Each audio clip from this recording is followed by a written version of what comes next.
bitácora del Demeter es uno de los episodios más interesantes del libro. De hecho, la historia del Demeter es la máxima expresión del gótico náutico. El nombre de la embarcación, Demeter, era la diosa griega de la fertilidad que rescató a su hija Perséfone del secuestro en el inframundo por parte de Hades. Este mito es una alegoría de la siembra de la semilla de maíz, que simboliza además el ciclo de la fertilidad en el que la vida emerge de la muerte. En el caso de Drácula, Demeter también viaja al inframundo, Valaquia, la tierra del conde, pero no trae consigo la fertilidad, sino más bien la semilla del mal, representada por Drácula durmiendo en su cajón con tierra. En la novela gótica, los barcos funcionan como los castillos, las abadías o las viejas mansiones situadas en áreas remotas. Son espacios amplios pero claustrofóbicos, donde se acentúan los efectos psicológicos del aislamiento. En este contexto, el barco y la casa embrujada se comportan como organismos vivos que se alimentan de sus ocupantes o bien brindan resguardo para que lo sobrenatural exista en su interior. El uso de los barcos en la novela gótica se apoya en la precariedad y la peligrosidad de la navegación en aquellos años. Los marineros no se contaban ni entre los vivos ni entre los muertos, precisamente porque su trabajo consistía en desafiar los confines de la vida y la muerte en todo momento. Estar en el mar, dentro de la novela gótica, es estar tanto vivo como muerto. El Demeter no necesita ser espectral para resonar con las historias de barcos embrujados.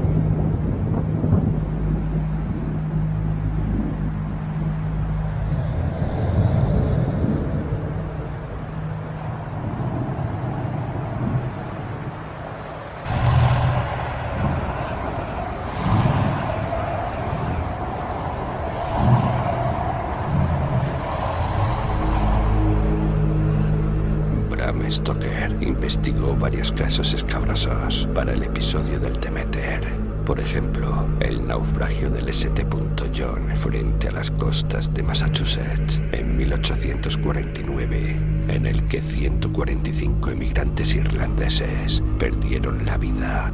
Y el caso de Essex, narrado escalofriantemente en la bitácora de a bordo por el primer oficial Owen Chase, donde los sobrevivientes recurrieron al canibalismo.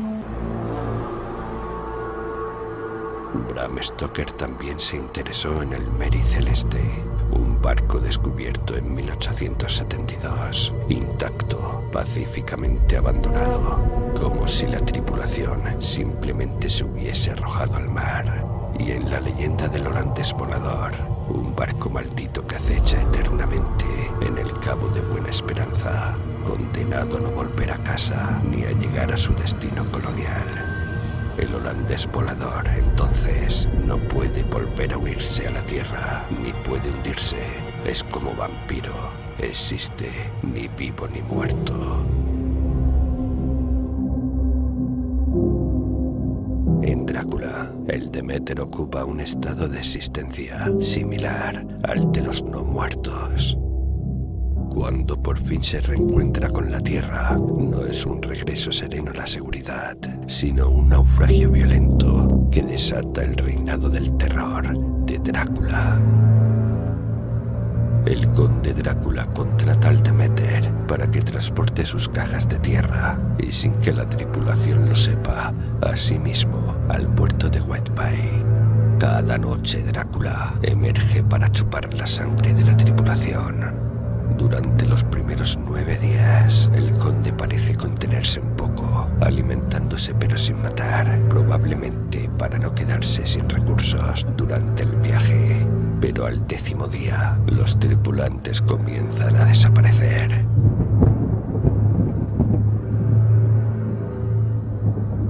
Como resultado de esta depredación, cuando el Demeter toca puerto, no hay tripulación.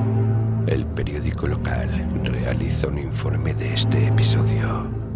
El viento amainó por completo durante la noche y a medianoche hubo una calma mortal y un calor sofocante. La única vela visible era una goleta extranjera con todas las velas desplegadas que aparentemente se dirigía hacia el oeste. La temeridad o la ignorancia de sus oficiales fue un prolífico tema de comentarios mientras permaneció a la vista, y se hicieron esfuerzos para indicarle que redujera las velas ante el peligro. Antes de que cayera la noche, se lo vio con las velas ondeando ociosamente mientras navegaba suavemente sobre el oleaje del mar. Desde tierra se observa que el Demeter está inactivo, sin dirección, en un clima sin viento. La tormenta que se desató repentinamente está cargada de espeluznantes imágenes góticas. Todo el aspecto de la naturaleza se convulsionó de inmediato. Las olas se levantaron con creciente furia, cada una superando a la siguiente, hasta que en muy pocos minutos el mar, recientemente vidrioso, se convirtió en un monstruo rugiente y devorador. Olas de cresta blanca golpeaban locamente las arenas y se precipitaban hacia los acantilados. Otras rompían en los muelles y con su espuma barrían las luces del puerto de Whitebay.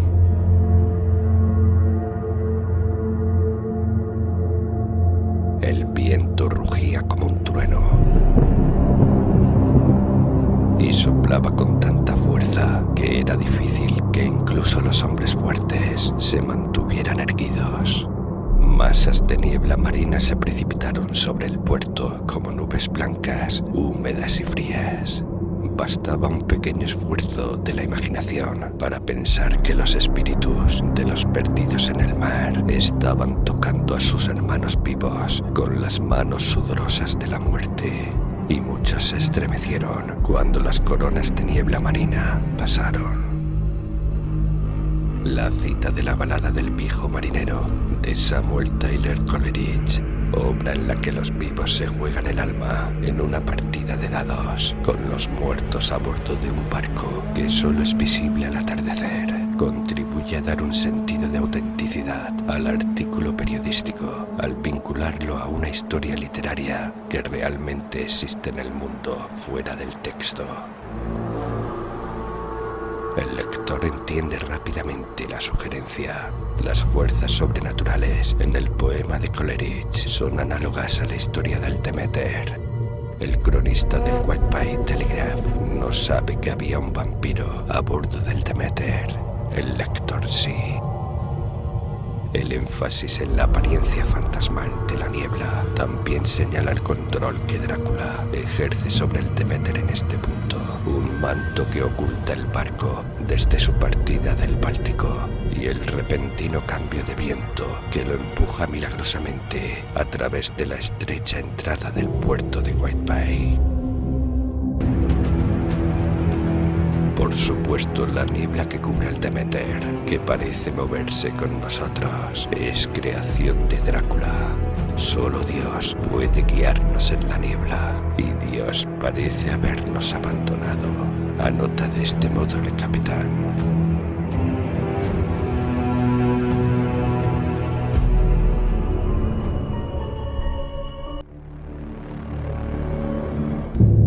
Ella solo sale de noche.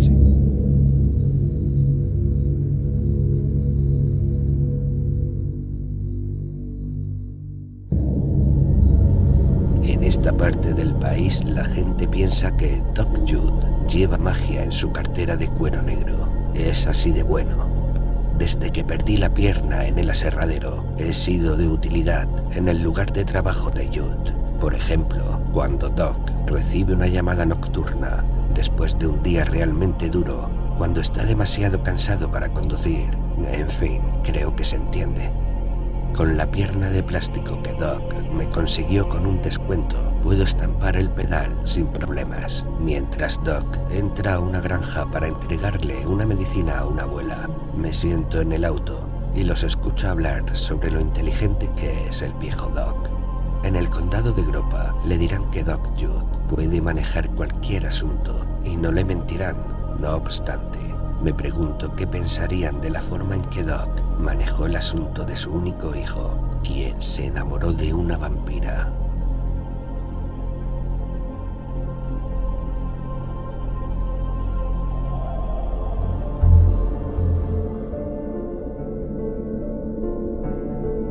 Fue un verano terriblemente caluroso cuando Steve regresó a casa de vacaciones, con un clima realmente abrasador.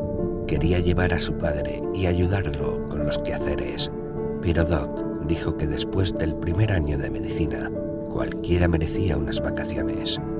El verano es un momento bastante tranquilo, le dijo, nada más que hiedra venenosa hasta que lleguemos a la temporada de pollo en agosto.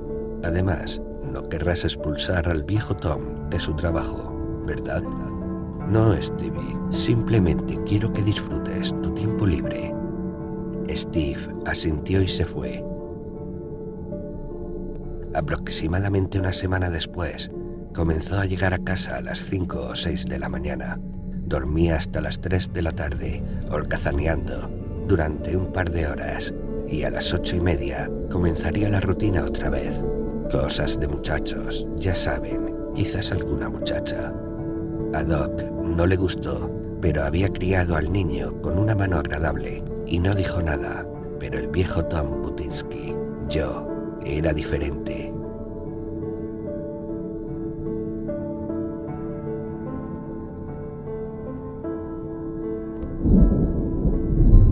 Había ayudado a criar al niño desde que murió su madre y no veía mal una reprimenda de vez en cuando, así que hablé con él, pidiéndole que no fuera demasiado lejos en sus incursiones nocturnas. Podría haber estado hablando con una piedra por toda la atención que me dispensó. No es que Steve fuera grosero, su mente estaba en otra parte, y luego comenzaron las otras cosas extrañas realmente, y Doc y yo nos olvidamos de Steve. Una especie de epidemia se esparció por los niños del condado de Gropa. 20 o 30 pacientes al mismo tiempo aproximadamente. Casi me ha vencido Tom. Doc, confía en mí cuando recorremos las carreteras sucias del campo. Actúa como una fiebre común, sin embargo, el aumento de la temperatura apenas se nota. Los niños se debilitan mucho y su recuento sanguíneo disminuye y se mantiene así sin importar lo que haga. Lo bueno es que no parece ser fatal por ahora.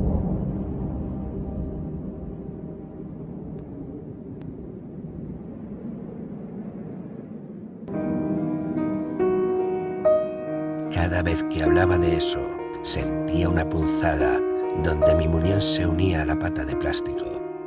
Me sentí tan incómodo que intenté cambiar de tema, pero eso no era posible con el Doc.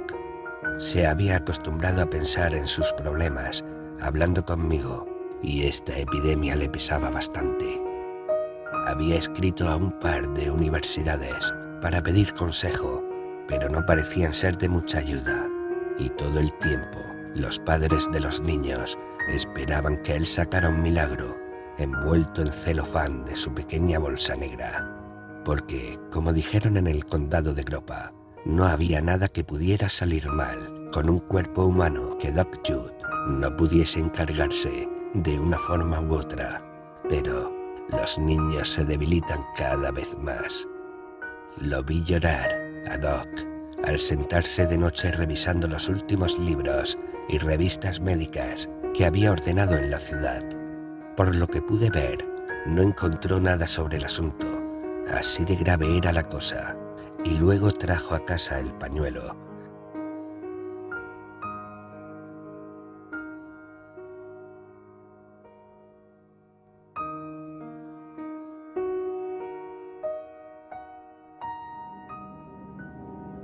Tan pronto como lo vi, mi muñón dio una punzada buena, dura.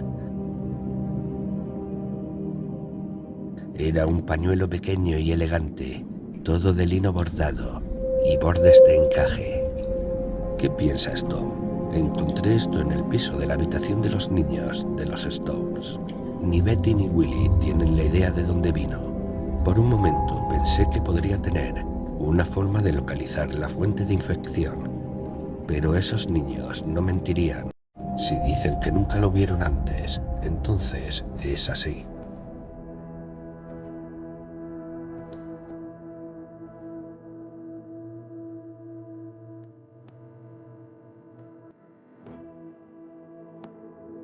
Dejó caer el pañuelo sobre la mesa de la cocina que estaba limpiando y se quedó allí suspirando. La anemia de Betty comienza a verse seria. Salió al estudio con los hombros doblados, como si estuvieran bajo un montón de cemento. Todavía miraba fijamente el pañuelo, masticando una uña, cuando Steve apareció. Se sirvió una taza de café, la dejó caer sobre la mesa y vio el pañuelo.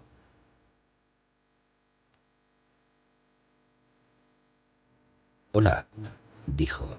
«Eso es de Tatiana. ¿Cómo ha llegado aquí?» Me tragué lo que quedaba de la uña y me senté con mucho cuidado frente a él. «Steve, ¿acaso conoces una chica que posee ese pañuelo? ¿Una chica llamada Tatiana?» «Claro, por supuesto. Tatiana la tiene un... Mira, están sus iniciales bordadas en la esquina. T.L.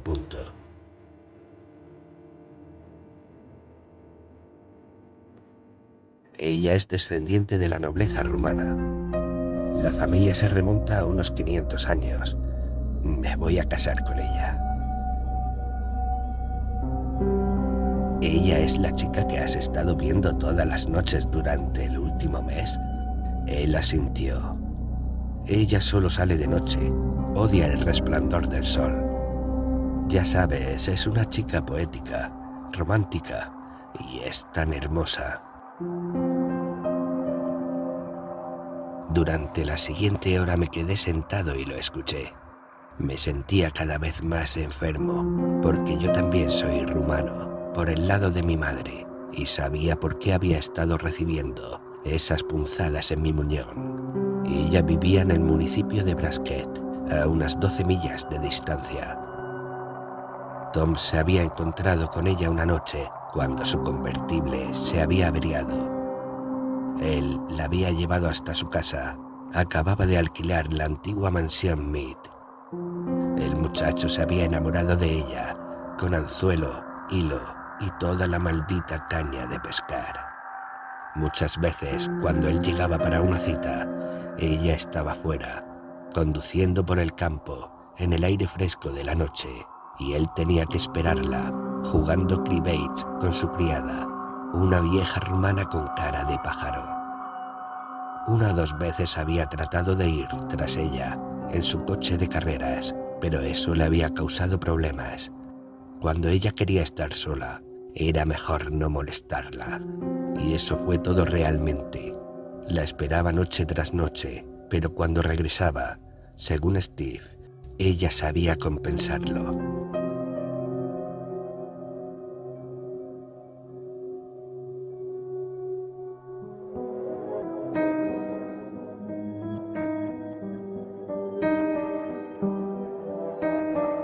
Escuchaban música, hablaban, bailaban y comían extraños platos rumanos que la criada preparaba. Se quedaba allí hasta el amanecer y luego volvía a casa. Steve puso su mano sobre mi brazo. «Tom, ¿conoces ese poema sobre el búho y el gatito?» Siempre pensé que la última línea era hermosa.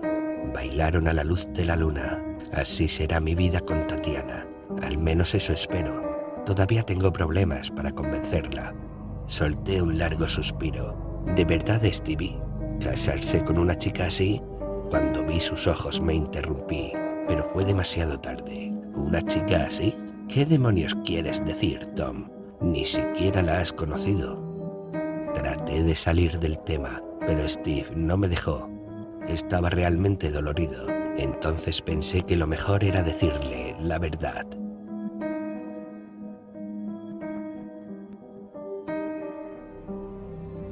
«Stevie, escucha, no te rías. Tu novia es un vampiro». Abrió la boca lentamente. Pero Tom, estás fuera de tus cabales. No, no lo estoy. Y le conté sobre los vampiros. Le conté lo que había escuchado de mi madre, allá en mi tierra, Transilvania, cuando tenía 20 años. Cómo pueden vivir y tener todo tipo de poderes extraños, siempre y cuando tengan un festín de sangre humana de vez en cuando. Cómo se hereda la contaminación del vampiro. Generalmente, solo un niño de la familia lo contrae. Y cómo salen solo de noche, porque la luz del sol es una de las cosas que pueden destruirlos. Steve se puso pálido en este punto, pero seguí. Le conté sobre la misteriosa epidemia que había afectado a los niños del condado de Gropa y que los volvió anémicos.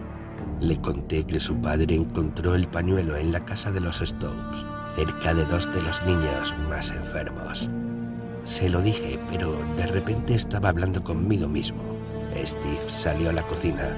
Un segundo o 2 más tarde, se retiró en su coche de carreras. Regresó alrededor de las 11:30, tan desgastado físicamente como su padre. Tenía razón, de acuerdo.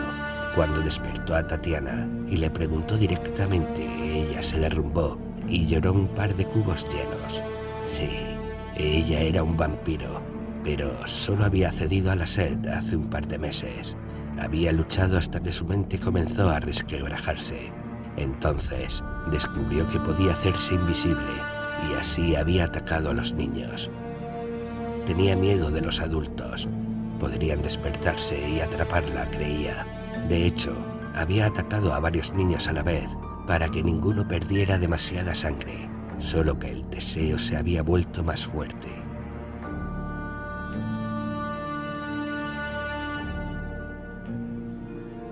Aún así, Steve le había pedido que se casara con él. Debe haber una forma de curarla, dijo. Es una enfermedad como cualquier otra, pero ella, y le agradecía a Dios por eso, había dicho que no. Lo empujó y lo obligó a irse. ¿Dónde está papá?, preguntó Stevie. Él podría saber cómo curarla.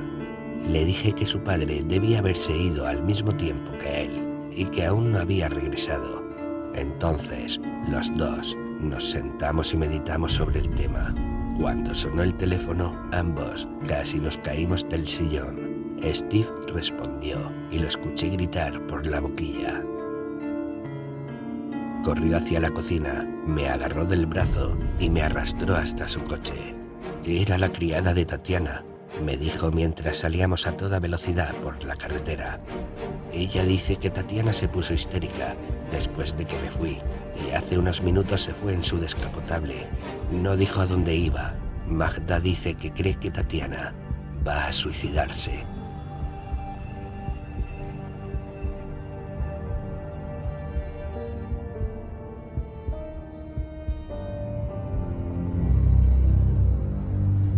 ¿Suicidio? Pero si ella es un vampiro, ¿cómo diablos? Y de repente supe exactamente cómo. Miré mi reloj. Stevie conduce a Crispin Junction y conduce como el demonio. Y lo hizo. En un momento pensé que el motor iba a explotar, literalmente. Recuerdo las curvas apenas tocando la carretera con el borde de un neumático. Vimos el convertible tan pronto como entramos en Crispin Junction. Estaba estacionado al costado de una de las 3 carreteras que cruzan la ciudad. Había una figura diminuta, envuelta en un endeble camisón, de pie en medio de la calle desierta. Sentí que el muñón de mi pierna estaba siendo golpeado con un martillo. El reloj de la iglesia comenzó a tocar la medianoche, justo cuando la alcanzábamos. Steve saltó y le arrancó una afilada estaca de las manos, la tomó en sus brazos y la dejó llorar. Me sentía bastante mal en este punto, porque todo lo que había estado pensando era en cómo Steve estaba enamorado de un vampiro. No lo había visto desde su punto de vista. Había estado lo suficientemente enamorada de él como para tratar de suicidarse de la única forma en que un vampiro puede ser asesinado, atravesando su corazón en una encrucijada a la medianoche. Y ella era una criatura pequeña y bonita. Me había imaginado a una de estas damas fantásticas, Ya sabes, alta, antigua, con un vestido ajustado, una bruja. Pero se trataba de una joven muy asustada y muy molesta, que se subió al auto y se acurrucó en el brazo libre de Steve. Incluso me di cuenta que era más joven que él. Entonces, mientras regresábamos, pensaba para mí mismo que estos dos niños estaban en serios problemas. Ya es bastante malo enamorarse de un vampiro, pero también ser un vampiro enamorado de un ser humano normal. «¿Pero cómo puedo casarme contigo?», gimió Tatiana. «¿Qué tipo de vida hogareña tendríamos? Y Steve, una noche podría tener suficiente hambre como para atacarte». La única cosa con la que ninguno de nosotros contó fue Doc. Una vez que le presentaron a Tatiana y escuchó su historia, sus hombros se enderezaron y las luces volvieron a encenderse en sus ojos. Los niños enfermos estarían bien ahora. Eso fue lo más importante. Y en cuanto a Tatiana... «Tonterías», le dijo.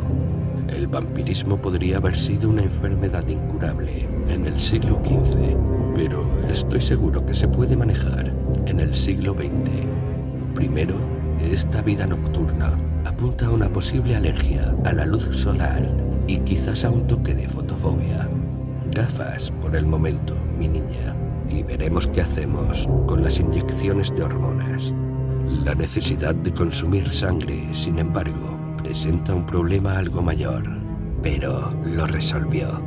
Producen sangre en forma deshidratada y cristalina en estos días. Entonces, todas las noches, antes de que la señora de Steve Judd se vaya a dormir, echa un polvo preparado en un vaso alto de agua. Deja caer 1 o 2 cubitos de hielo, revuelve y tiene su dosis diaria de sangre. Que yo sepa, ella y su esposo viven felices».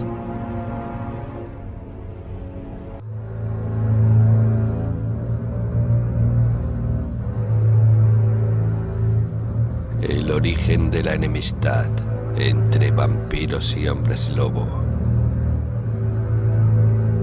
¿Por qué los vampiros y los hombres lobo son enemigos?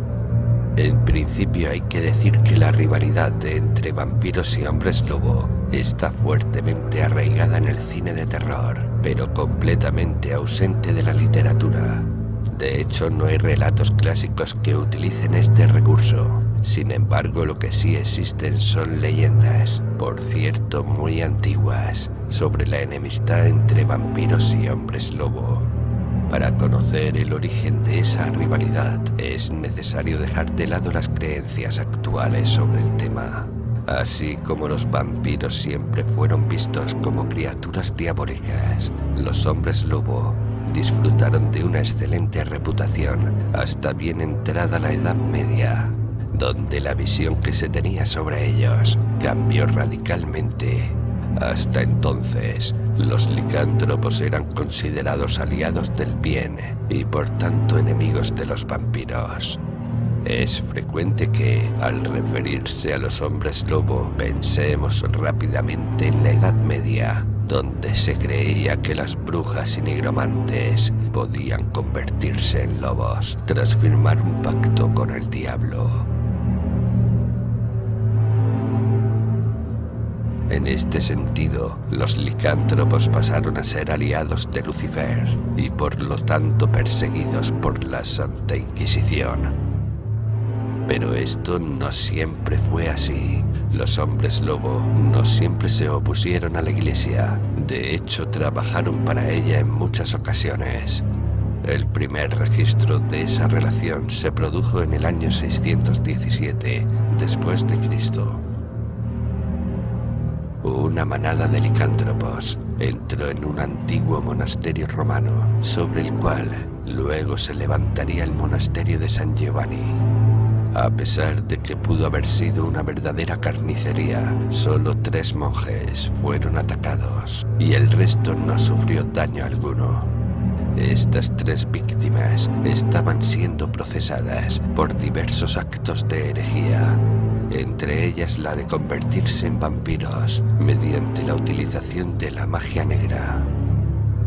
Desde entonces los hombres lobo fueron conocidos como los sabuesos de Dios y realmente actuaron en consecuencia, persiguiendo y cazando vampiros por toda Europa.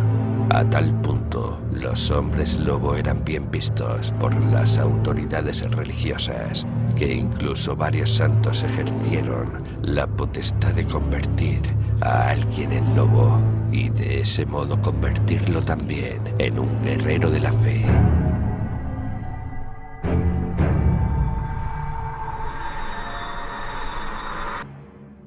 Por ahí anda la historia de San Patricio, que convirtió a Bereticus, rey de Gales, en un lobo y en un manso seguidor de los principios religiosos.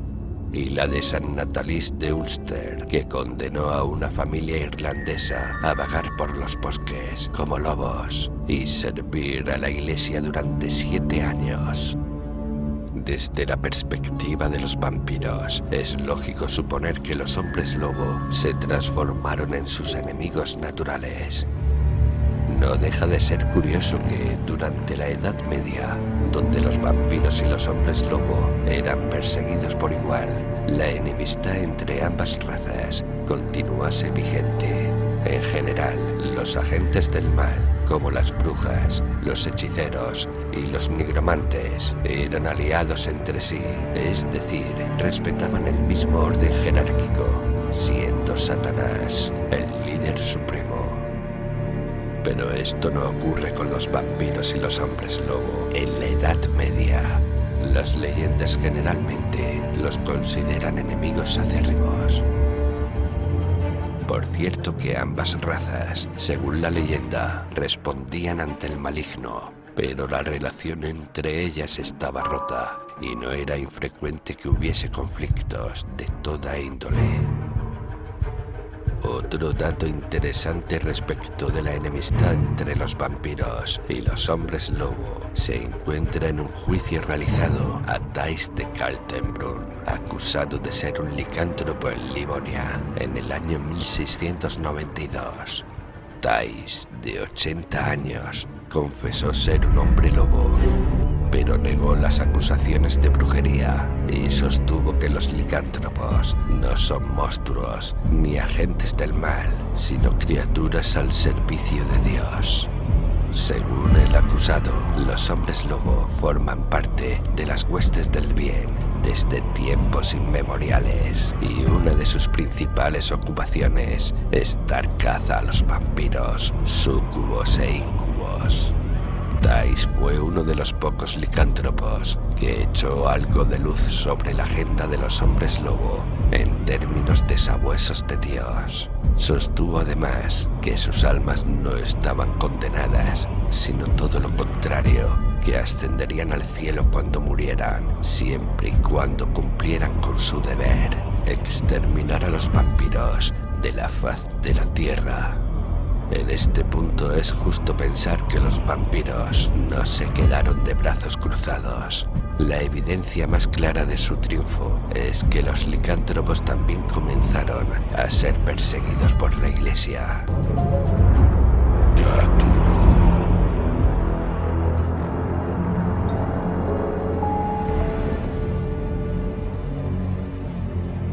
A pesar de que todas las crónicas anteriores a la Edad Media sostienen que los hombres lobo trabajaron incansablemente para defender a las almas humanas, entre los juramentos que ataban a los hombres lobo a la Iglesia se encontraba la obligación de responder ante cualquier convocatoria, oficial o no, para dar caza a los vampiros. También estaban obligados por juramento a descender a las profundidades del infierno para luchar contra los demonios, en caso de ser necesario, impidiéndoles escapar a este mundo.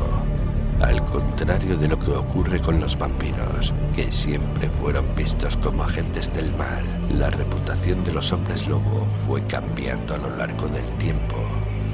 Al principio fueron protectores y guardianes del bien, pero luego cayeron en desgracia, quizás debido a las sutiles artes políticas de sus adversarios. Lo único que se mantuvo inalterable fue la enemistad entre vampiros y hombres lobo, independientemente del bando al cual represente. El vampiro de la granja Crowley. Sin duda es uno de los mejores relatos de Augustus Hare. Regresa sobre una famosa leyenda de vampiros del siglo XIX. No se trata de una ficción, sino más bien en un suceso en el que Augustus Hare creía realmente. De hecho, la historia del vampiro de la granja Crowley capturó el interés de uno de los más grandes cazadores de vampiros, hombres lobo, fantasmas, brujas y herejes, Montague Summer, quien en su libro El vampiro, su estirpe y raza, realiza un riguroso estudio sobre esta historia.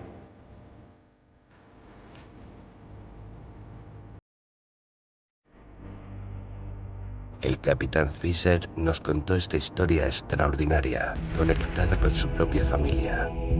Fisher, dijo el capitán, puede sonar como un nombre plebeyo, pero su familia es de antigua estirpe y por varios siglos poseyeron un curioso lugar en Cumberland que tenía el extraño nombre de Granja Crowley. La característica de la casa era que nunca, en ningún periodo de su larga existencia, ha habido más de un altillo, aunque siempre tuvo una terraza desde la cual grandes terrenos se extendían hacia donde había una iglesia y desde donde se tenía una gran vista. A lo largo de los años, los Fisher acrecentaron su fortuna y número en la granja Crowley. No quisieron cambiar los detalles del lugar construyendo otra torre y se marcharon hacia el sur para residir en Torcombe, cerca de Wilford, dejando la granja Crowley.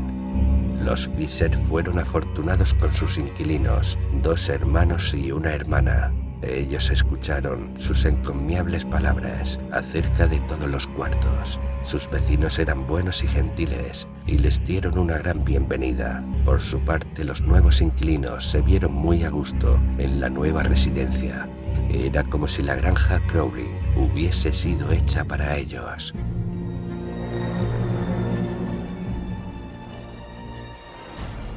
El invierno pasó felizmente para los nuevos habitantes, quienes compartían los placeres sociales, haciéndose muy populares.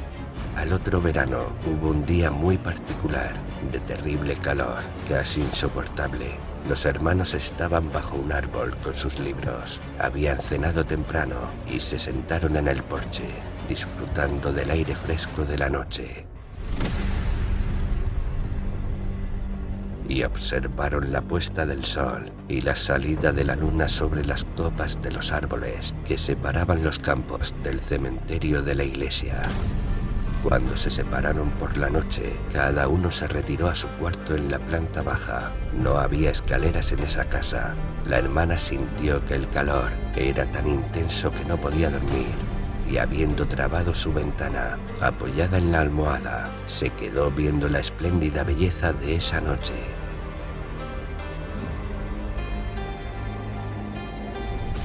Gradualmente notó 2 luces. 2 luces que parpadeaban entre los árboles que separaban el jardín de los campos de la iglesia.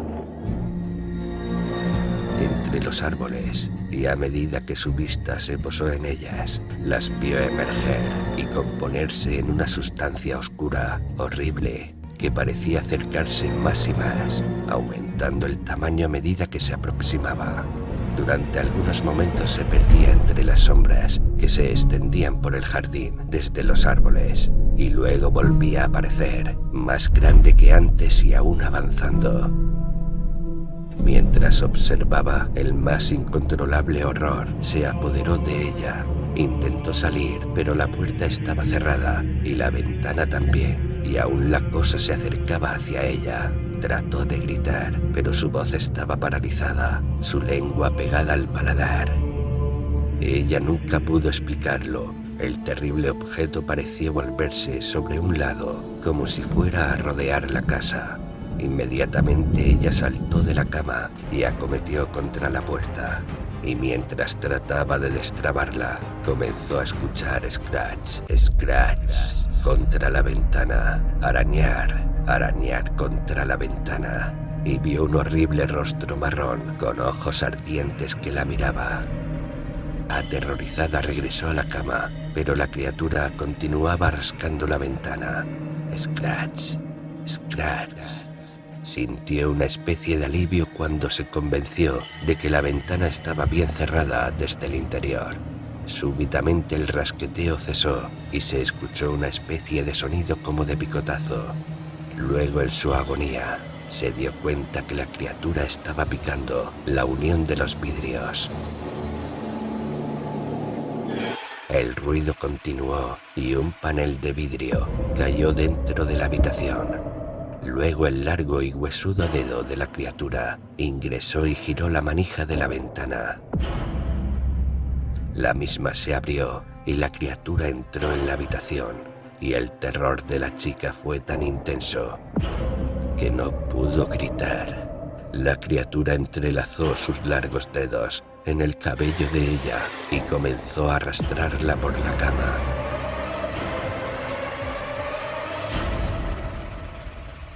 En esta situación violenta se hirió la garganta. Cuando pasó esto, su voz se liberó y gritó con todas sus fuerzas. Sus hermanos se despertaron, pero la puerta estaba cerrada por dentro. Fueron a buscar un atizador y rompieron la cerradura y entraron. Entonces la criatura ya había escapado por la ventana. Ella sangraba por una herida en la garganta y yacía inconsciente a un lado de la cama. Un hermano persiguió a la criatura, que corría bajo la luz de la luna, hasta que desapareció sobre el muro de los límites del Campo Santo. El hermano regresó junto a su hermana. Ella estaba malherida y estuvo por morir, pero era de disposición fuerte y no se dejaba llevar por el romance o la superstición. Y cuando volvió en sí, dijo: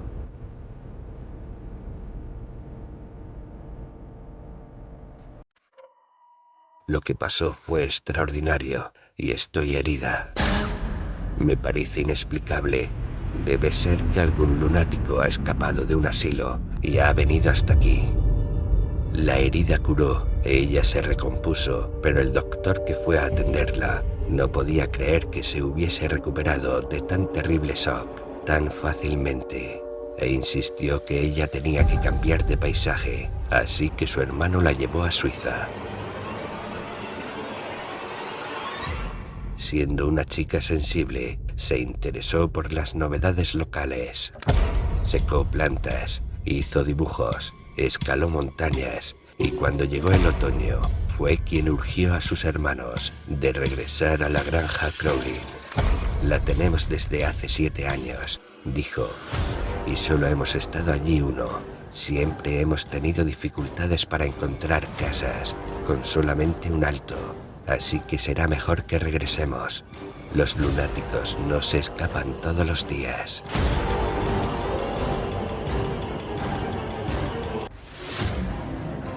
Y como ella lo pidió, regresaron a Cumberland. Ya que no había escaleras en la casa, les fue difícil hacer grandes cambios en su disposición. La hermana ocupó la misma habitación, aunque jamás volvió a dejar abiertos los postigos. Los hermanos tomaron la habitación opuesta a la de su hermana y siempre tenían pistolas cargadas. El invierno pasó pacíficamente. En marzo, la hermana se despertó una noche por un sonido que le recordó el arañar sobre el vidrio de la ventana. «Dios mío, esa mano, la ventana, la ventana, la ventana». Y mirando a la ventana pudo ver en el panel superior el mismo rostro marrón, horripilante y arrugado, con ojos brillantes, mirándola fijamente. Esta vez gritó tan fuerte como pudo.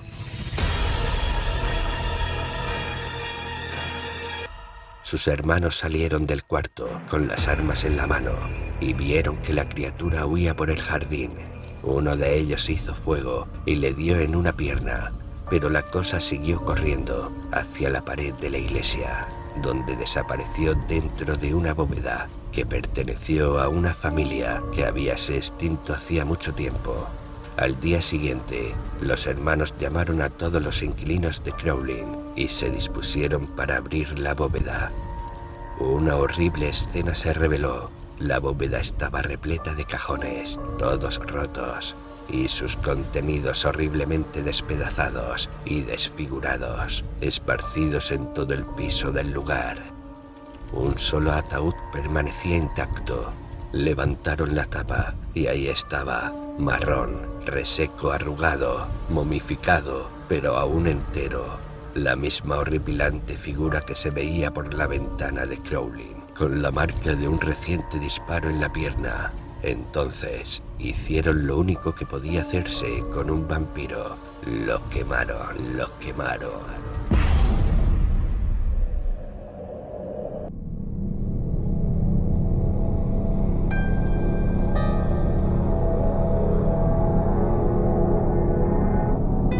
El vampiro Harpe, de Charles Nodier. Breve leyenda de vampiros, del escritor francés Charles Nodier, publicado en la antología de 1822, Infernaliana.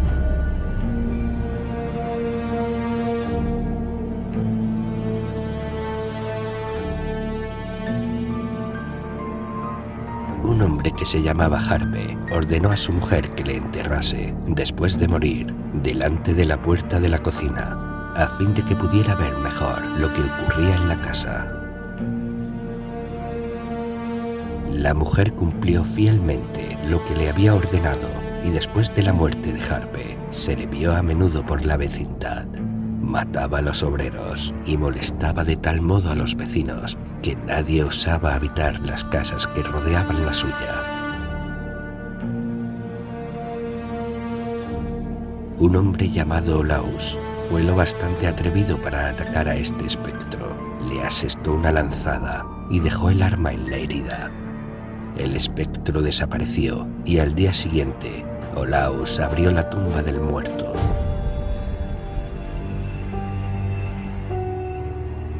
Encontró la lanza en el cuerpo de Harpe, en el mismo lugar donde había golpeado al fantasma. El cadáver no estaba corrupto. Le sacaron del féretro, le quemaron, arrojaron sus cenizas al mar y quedaron libres de sus apariciones.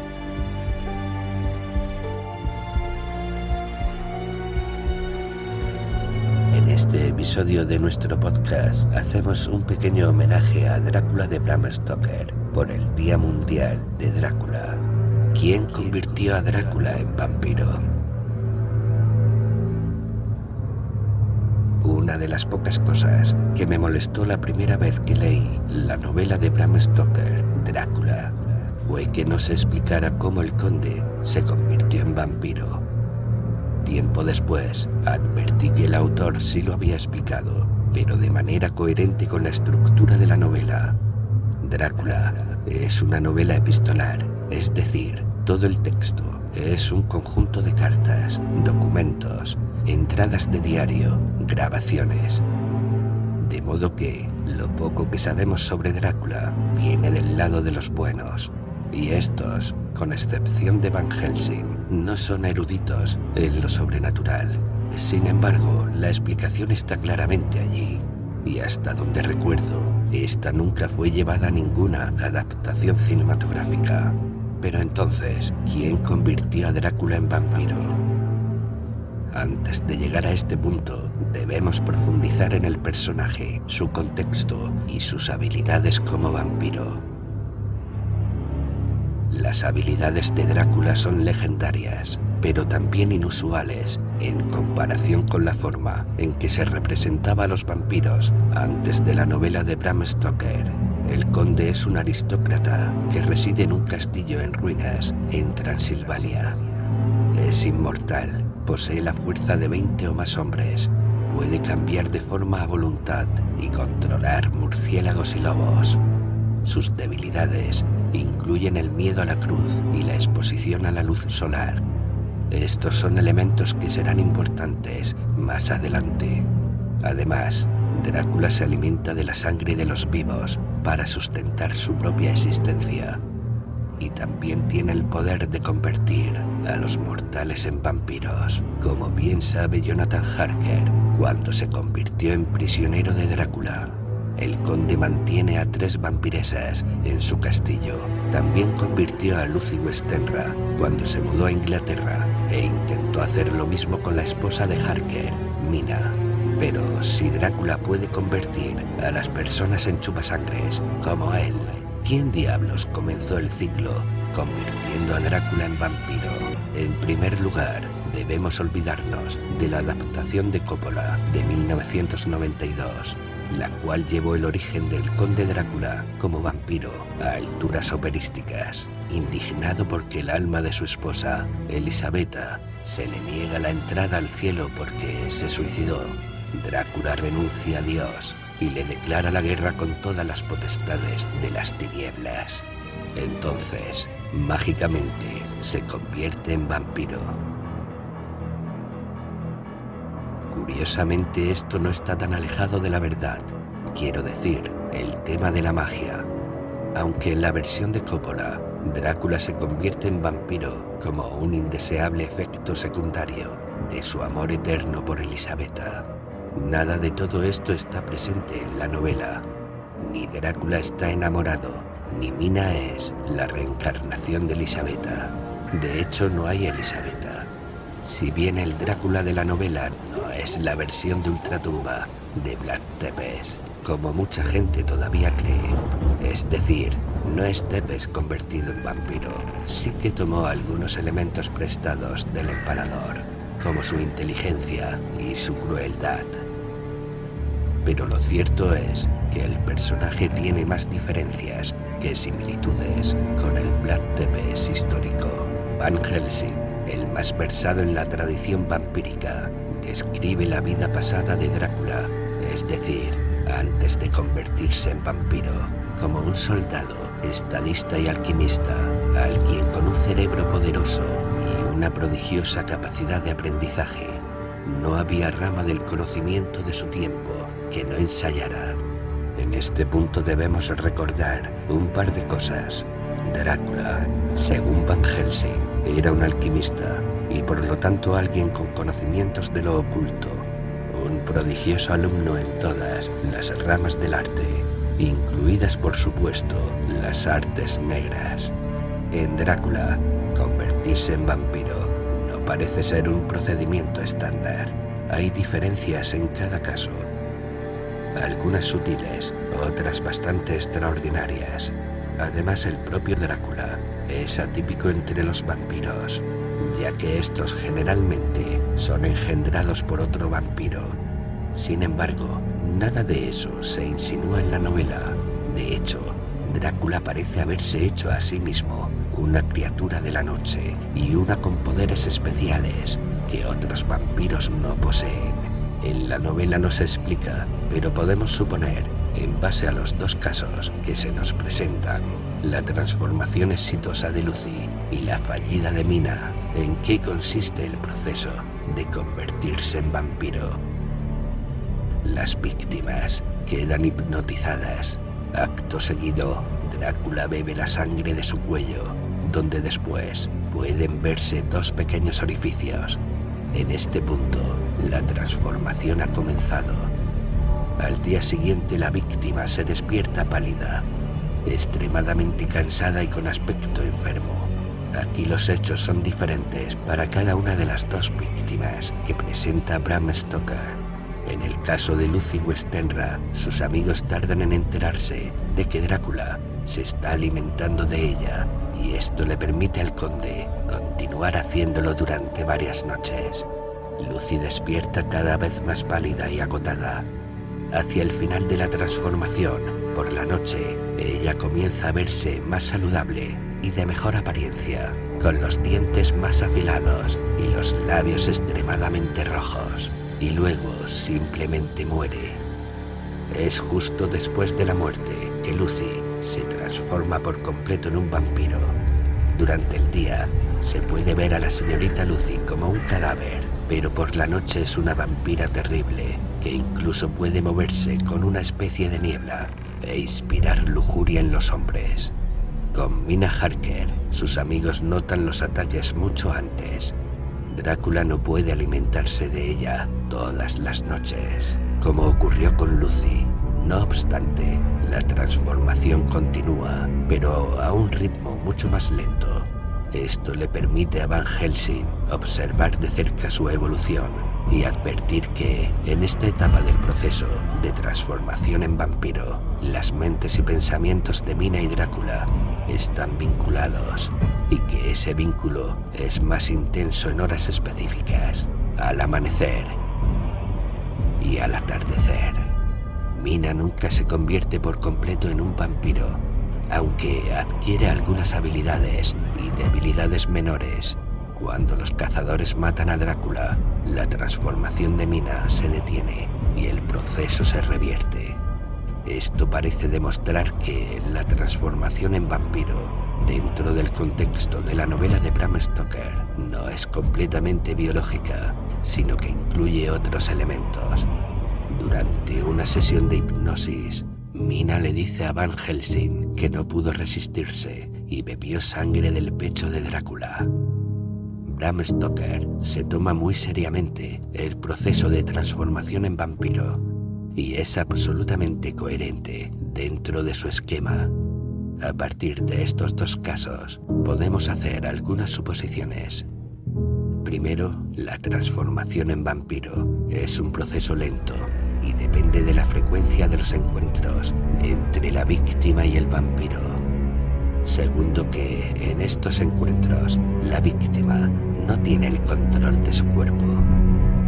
Tercero, que el vampiro se alimenta de la sangre de la víctima, así como ésta bebe la sangre del vampiro. Dicho esto, hay algunas leyendas medievales, en particular la de los Strigoi, donde el vampiro también extrae progresivamente la sangre de su víctima, luego obligándola a beber la suya hasta sustituir la sangre viva por la sangre de no muerto. Pero esto no parece ser el caso en Drácula, donde solo sabemos que Mina bebió un poco de sangre. En cuarto lugar, en las primeras etapas, la víctima se enferma, se la nota extremadamente cansada y pálida. Como quinto apunte, en las etapas finales, la víctima varía entre dos estados que podríamos denominar gentilmente casi muerto durante el día y casi vampiro durante la noche. En este punto se establece un enlace con la mente del vampiro, el cual es más fuerte al amanecer y al atardecer, es decir, cuando el vampiro se retira a dormir y cuando se despierta. En último lugar, debemos decir que solo después de la muerte, la víctima se convierte en vampiro. Si el maestro vampiro es destruido, el proceso se detiene y la víctima vuelve a un estado de vida saludable. Bram Stoker no revela casi nada sobre la historia de fondo de Drácula. Apenas nos da un puñado de pistas vagas para indicar que es extremadamente viejo y siniestro. De hecho, Bram Stoker ni siquiera tiene la intención de asociarlo con Vlad Tepes, una figura histórica prácticamente desconocida para la audiencia victoriana. En otras palabras, la novela nunca lo dice, pero hay una fuerte sugerencia que explica quién convirtió a Drácula en vampiro. La novela describe cómo Drácula asistió a una escuela de magia negra situada en algún lugar bajo las montañas de los Cárpatos, al sur de Sibiu, donde Satanás era el instructor principal.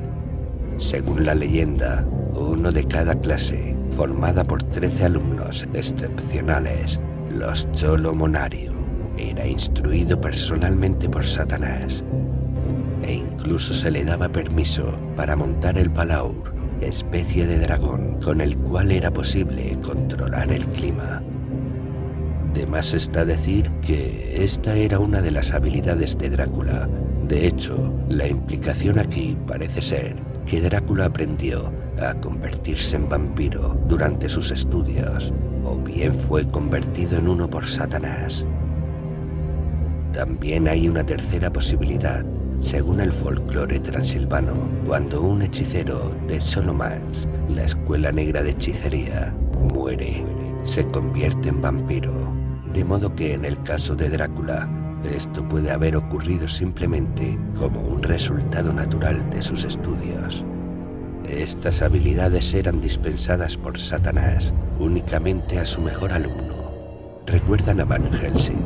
Este afirma que el conde era un alquimista y que además contaba con un cerebro poderoso y una prodigiosa capacidad de aprendizaje. Más sugerente es que la escuela de Solomons estuviese situada bajo tierra y, según el folclorista rumano Simeon Florea, sus estudiantes no estaban expuestos a la luz del sol durante los 7 años que duraba su estudio. Drácula, por supuesto, necesita descansar en un ataúd lleno de tierra y la luz del sol es letal para él. Podemos estar completamente seguros de que Bram Stoker conocía a fondo la leyenda de Solomons, por supuesto, y de hecho, sus principales fuentes sobre el folclore rumano fueron las obras de Emily Gerard, Supersticiones de Transilvania, de 1885, y La tierra más allá del bosque, de 1887, y en ambas se habla extensamente sobre Solomons. No cualquiera podía ingresar en Solomons. Los alumnos eran reclutados de la población local de acuerdo a sus habilidades y aptitudes para lo oculto. Algunas leyendas hablan de 7 alumnos, otras de 10 o de 13. Las materias eran sumamente interesantes. El alumno aprendía el lenguaje de todas las criaturas de la noche, de modo tal que pudiera someterlas y darles órdenes directas. Drácula controla fácilmente a los lobos y murciélagos. También se enseñaba a dominar y controlar dragones. De hecho, los nigromantes franceses se refieren a menudo a Solomons como la escuela del dragón.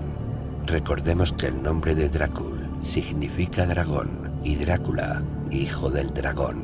Tal vez una referencia al conde como alumno de Satanás.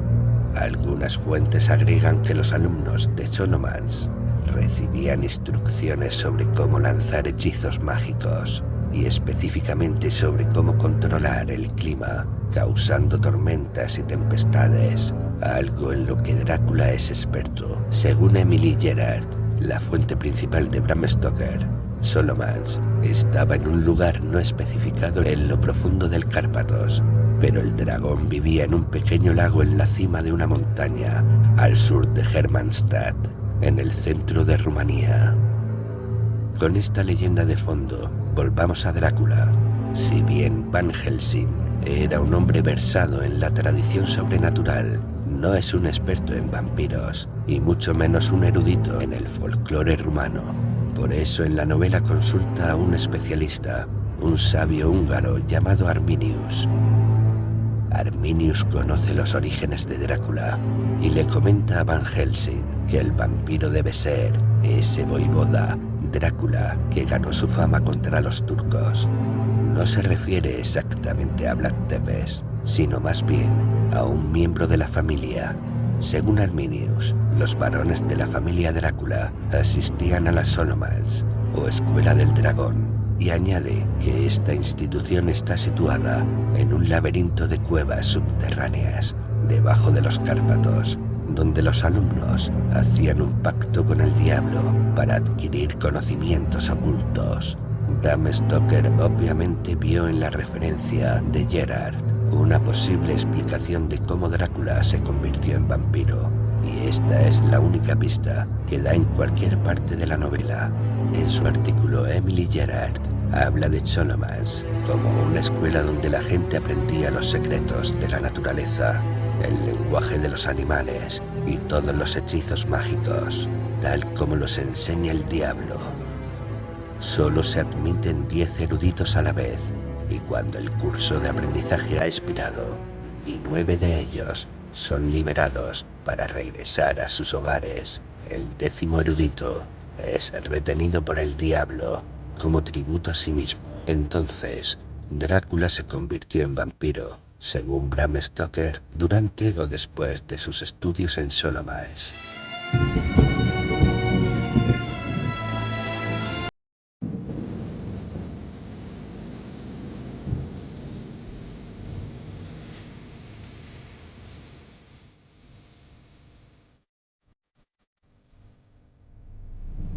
y al ser interrogado respecto a si pensaba casarse con la muchacha, se echó a reír. Aubrey se marchó e inmediatamente redactó una nota alegando que, desde aquel momento, renunciaba a acompañar a Lord Ruthven durante el resto del viaje.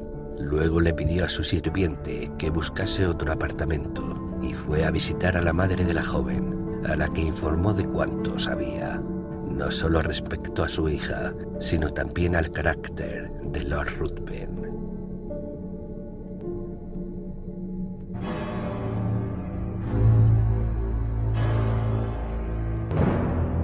La cita quedó cancelada. Al día siguiente, Lord Ruthven se limitó a enviar a su criado con una comunicación en la que se avenía a una completa separación, sin insinuar que sus planes hubieran quedado arruinados por la intromisión de Aubrey. Tras salir de Roma, el joven dirigió sus pasos a Grecia y tras cruzar la península llegó a Atenas. Allí fijó su residencia en casa de un griego, no tardando en hallarse sumamente ocupado en buscar las pruebas de la antigua gloria en unos monumentos que, avergonzados al parecer de ser testigos mudos de las hazañas de los hombres que antes fueron libres para convertirse después en esclavos, se hallaban escondidos debajo del polvo o de intrincados líquenes. Bajo su mismo techo habitaba un ser tan delicado y bello que podía haber sido la modelo de un pintor que deseara llevar a la tela la esperanza prometida a los seguidores de Mahoma en el paraíso, salvo que sus ojos eran demasiado pícaros y vivaces para pretender a un alma y no a un ser vivo.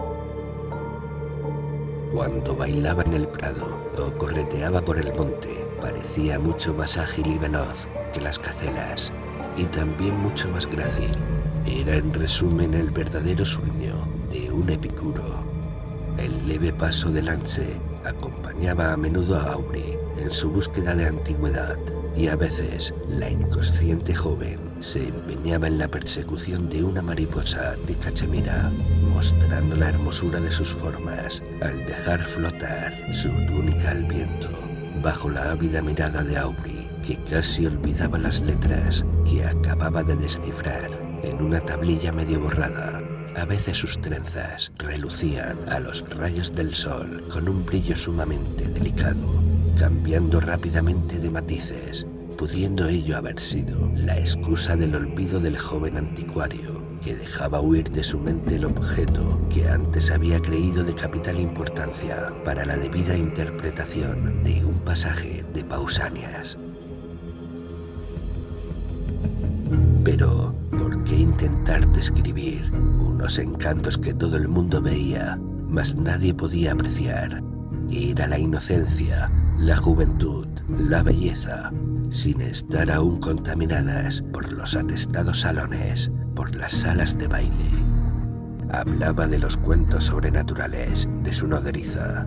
Su afán y la creencia en lo que narraba excitaron el interés de Aubrey. A menudo, cuando ella contaba el cuento del vampiro vivo, que había pasado muchos años entre amigos y sus más queridos parientes, alimentándose con la sangre de las doncellas más hermosas para prolongar su existencia unos meses más, la suya se le helaba a Aubrey en las venas, mientras intentaba reírse de aquellas horribles fantasías. Sin embargo, Yante le citaba nombres de ancianos que por lo menos habían contado entre sus contemporáneos con un vampiro vivo, habiendo hallado a parientes cercanos y algunos niños marcados con la señal del apetito del monstruo. Cuando la joven veía que Aubrey se mostraba incrédulo ante tales relatos, le suplicaba que la creyese, puesto que la gente había observado que aquellos que se atrevían a negar la existencia del vampiro siempre obtenían alguna prueba que con gran dolor y penosos castigos les obligaba a reconocer su existencia. Y Ante le detalló la aparición tradicional de aquellos monstruos, y el horror de Aubrey aumentó al escuchar una descripción casi exacta de Lord Ruthven. Pese a ello, el joven persistió en querer convencer a la joven griega de que sus temores no podían ser debidos a una cosa cierta. Si bien al mismo tiempo repasaba en su memoria todas las coincidencias que le habían incitado a creer en los poderes sobrenaturales de Lord Ruthven, Aubrey cada día sentíase más ligado a Iante, ya que su inocencia había conquistado su corazón. Si bien le parecía ridícula la idea de que un muchacho inglés de buena familia y mejor educación se casara con una joven griega, lo cierto era que cada vez amaba más a la doncella que le acompañaba constantemente. En algunas ocasiones se separaba de ella, decidido a no volver a su lado hasta haber conseguido sus objetivos, pero siempre le resultaba imposible concentrarse en las ruinas que le rodeaban, teniendo constantemente en su mente la imagen de quien lo era todo para él. Y Ante no se daba cuenta el amor que por ella experimentaba Aubrey, mostrándose con él la misma chiquilla casi infantil de los primeros días. Siempre, no obstante, se despedía del joven con frecuencia, mas ello se debía tan solo a no tener a nadie con quien visitar sus sitios favoritos. En tanto, su acompañante se hallaba ocupado bosquejando o descubriendo algún fragmento que había escapado a la acción destructora del tiempo. La joven apeló a sus padres para dar fe de la existencia de los vampiros, y todos, con algunos individuos presentes, afirmaron su existencia, pálidos de horror ante aquel solo nombre. Poco después, Aubrey decidió realizar una excursión que le llevaría varias horas. Cuando los padres de Iante oyeron el nombre del lugar, le suplicaron que no regresase de noche, ya que necesariamente debería atravesar un bosque por el que ningún griego pasaba una vez que había oscurecido por ningún motivo. Le describieron dicho lugar como el paraje donde los vampiros celebraban sus orgías y bacanales nocturnas, y le aseguraron que, sobre el que se atrevía a cruzar por aquel sitio, recaían los peores males.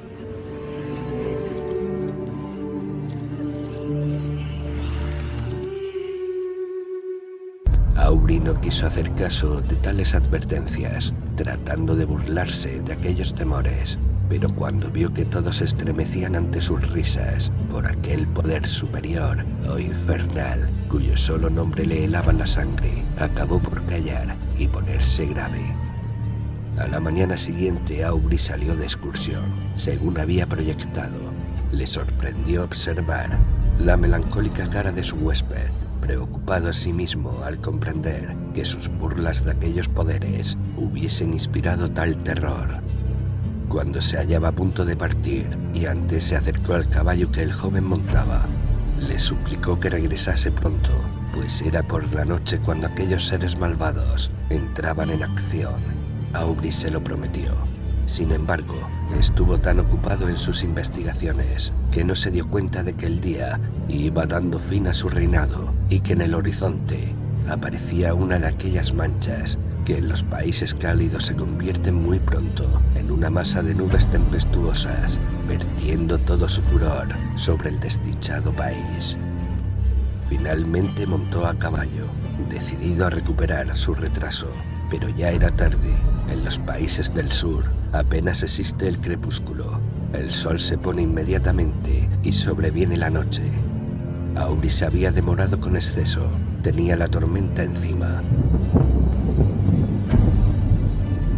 Los truenos apenas se concedían un respiro entre sí, y el fuerte aguacero se abría paso por entre el espeso follaje, en tanto el relámpago azul parecía caer a sus pies. El caballo se asustó de repente y emprendió un galope alocado por entre el espeso bosque. Por fin, agotado de cansancio, el animal se paró y Aubrey descubrió a la luz de los relámpagos que estaba en la vecindad de una choza que apenas se destacaba por entre la hojarasca y la maleza que le rodeaba. Desmontó y se aproximó cojeando, con el fin de encontrar a alguien que pudiera llevarle a la ciudad, o al menos obtener asilo contra la furiosa tormenta. Cuando se acercaba a la cabaña, los truenos, que habían callado un instante, le permitieron oír unos gritos femeninos, gritos mezclados con risotadas de burla, todo como en un solo sonido. Aubrey quedó turbado, mas soliviantado por el trueno que retumbó en aquel momento. Con un súbito esfuerzo empujó la puerta de la choza. No vio más que densas tinieblas, pero el sonido le guió. Aparentemente, nadie había dado cuenta de su presencia, pues aunque llamó, los mismos sonidos continuaron, sin que nadie reparase al parecer en él. No tardó en tropezar con alguien, a quien apresó inmediatamente. De pronto una voz volvió a gritar, de manera ahogada, y al grito sucedió una carcajada. Aubrey hallóse al momento, asido por una fuerza sobrehumana. Decidido a vender cara a su vida, luchó más en vano. Fue levantado del suelo y arrojado de nuevo al mismo, con una potencia enorme. Luego su enemigo se le echó encima y, arrodillado sobre su pecho, le rodeó la garganta con las manos. De repente, el resplandor de varias antorchas entrevistas por el agujero que hacía las veces de ventana vino en su ayuda. Al momento su rival se puso de pie y, separándose del joven, corrió hacia la puerta. Muy poco después, el crujido de las ramas caídas, al ser pisoteadas por el fugitivo, también dejó de oírse. La tormenta había cesado y Aubrey, incapaz de moverse, gritó, siendo oído poco después por los portadores de antorchas. Entraron a la cabaña y el resplandor de la resina quemada cayó sobre los muros de barro y el techo de balaco, totalmente lleno de mugre. A instancias del joven, los recién llegados buscaron a la mujer que le había atraído con sus gritos. Volvió, por tanto, a quedarse en tinieblas. ¿Cuál fue su horror cuando de nuevo quedó iluminado por la luz de las antorchas, pudiendo percibir la forma etérea de su amada, convertida en un cadáver? Cerró los ojos, esperando que solo se tratase de un producto espantoso de su imaginación, pero volvió a ver la misma forma al abrirlos, tendida a su lado.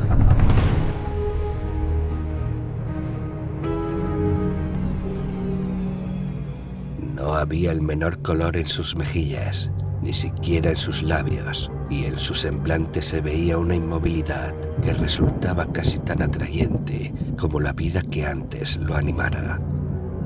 En el cuello y en el pecho había sangre, en la garganta las señales de los colmillos que se habían hincado en las venas. ¡Un vampiro! ¡Un vampiro! ¡Un vampiro! ¡Un vampiro! Gritaron los componentes de la partida ante aquel espectáculo. Rápidamente construyeron unas parihuelas y Aubrey echó a andar al lado de la que había sido objeto de tan brillantes visiones, ahora muerta en la flor de su vida. Aubrey no podía ni siquiera pensar, pareciendo querer refugiarse en el vacío. Sin casi darse cuenta, empuñaba en su mano una daga de forma especial que habían encontrado en la choza. La partida no tardó en reunirse con más hombres, enviados a la búsqueda de la joven por su afligida madre. Los gritos de los exploradores, al aproximarse a la ciudad, advirtieron a los padres de la doncella que había sucedido una horrorosa catástrofe. Sería imposible describir su dolor. Cuando comprobaron la causa de la muerte de su hija, miraron a Aubrey y señalaron el cadáver. Estaban inconsolables y ambos murieron de pesar. Aubrey, ya en la cama, padeció una violentísima fiebre mezclada con delirios. En estos intervalos llamaba a Lord Ruthven y ahí mediante cierta combinación que le parecía una súplica a su antiguo compañero de viaje para que perdonase la vida de la doncella. Otras veces lanzaba imprecaciones contra Lord Ruthven, maldiciéndole como asesino de la joven griega.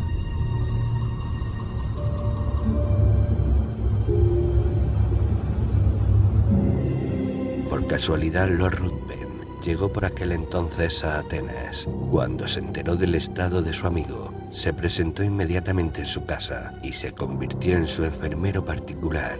Cuando Aubrey se recobró de la fiebre y los delirios, quedóse horrorizado, petrificado, ante la imagen de aquel a quien ahora consideraba un vampiro.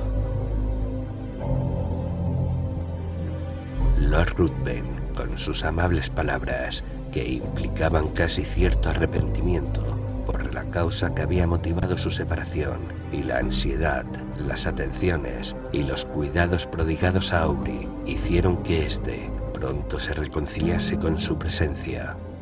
Lord Ruthven parecía cambiado, no siendo ya el ser apático de antes, que tanto había asombrado a Aubrey, pero tan pronto terminó la convalescencia del joven, su compañero volvió a ofrecer la misma condición de antes, y Aubrey ya no distinguió la menor diferencia, salvo que a veces veía la mirada de Lord Ruthven fija en él, al tiempo que una sonrisa maliciosa flotaba en sus labios. Sin saber por qué, aquella sonrisa le molestaba. Durante la última fase de su recuperación, Lord Ruthven pareció absorto en la contemplación de las olas que levantaba en el mar la brisa marina, o el señalar el progreso de los astros, que, como el nuestro, dan vueltas en torno al sol, y más que nada, parecía evitar todas las miradas ajenas.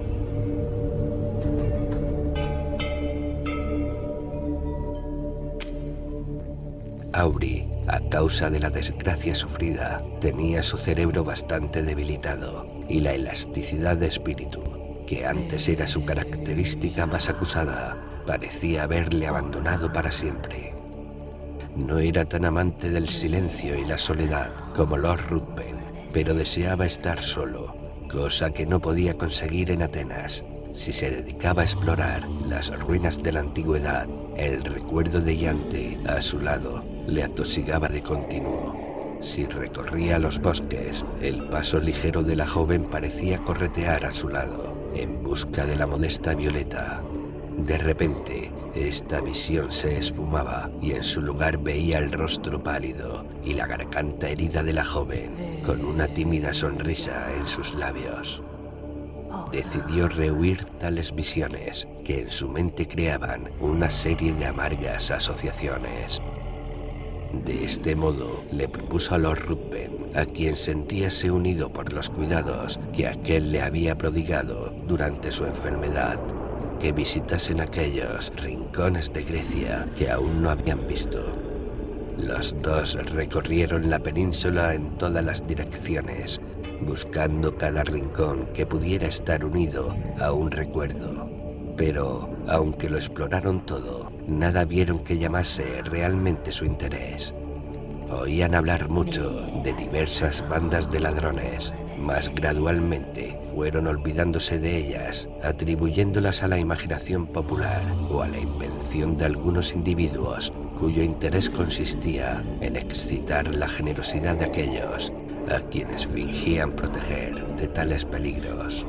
En cierta ocasión viajaban con muy poca escolta, mas debían servirles de guía de protección al penetrar en un estrecho desfiladero, en el fondo del cual se hallaba el lecho de un torrente lleno de grandes masas rocosas desprendidas de los altos acantilados que lo flanqueaban. Tuvieron motivos para arrepentirse de su negligencia.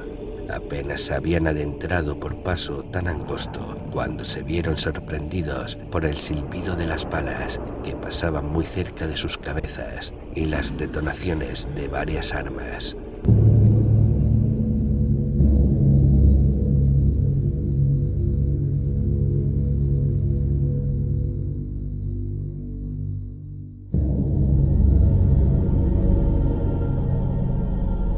Al instante siguiente, la escolta le había abandonado y, resguardándose detrás de las piedras, empezaron todos a disparar contra sus atacantes.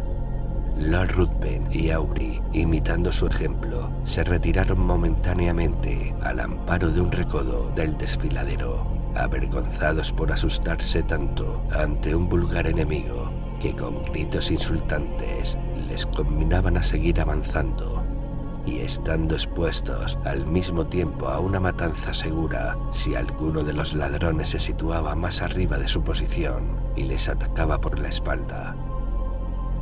Determinaron precipitarse al frente en busca del enemigo.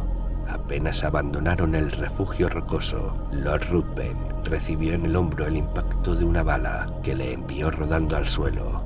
Auri corrió en su ayuda, mas no tardó en verse rodeado por los malhechores, al tiempo que los componentes de la escolta, al ver herido a Lord Ruthven, levantaron inmediatamente las manos en señal de rendición.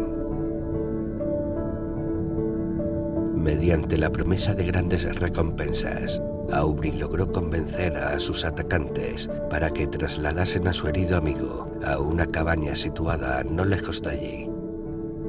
Tras haber concertado el rescate a pagar, los ladrones no le molestaron, contentándose con vigilar la entrada de la cabaña hasta el regreso de uno de ellos, que debía percibir la suma prometida gracias a una orden firmada por el joven. Las energías de Lord Ruthven disminuyeron rápidamente. 2 días más tarde, la muerte pareció ya inminente.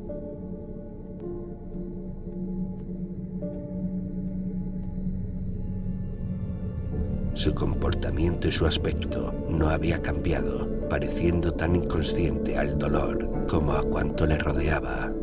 Hacia el fin del tercer día, su mente pareció extraviarse y su mirada se fijó insistentemente en Auri, el cual sintióse impulsado a ofrecerle más que nunca su ayuda.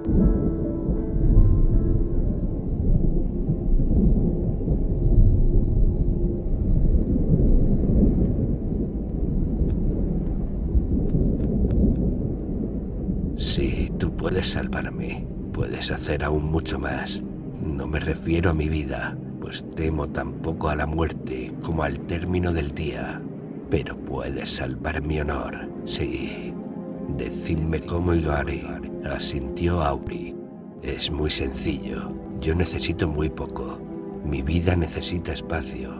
Oh, no puedo explicarlo todo, mas si callas cuanto sabes de mí, mi honor se verá libre de las murmuraciones del mundo. Y si mi muerte es por algún tiempo desconocida en Inglaterra, yo viviré.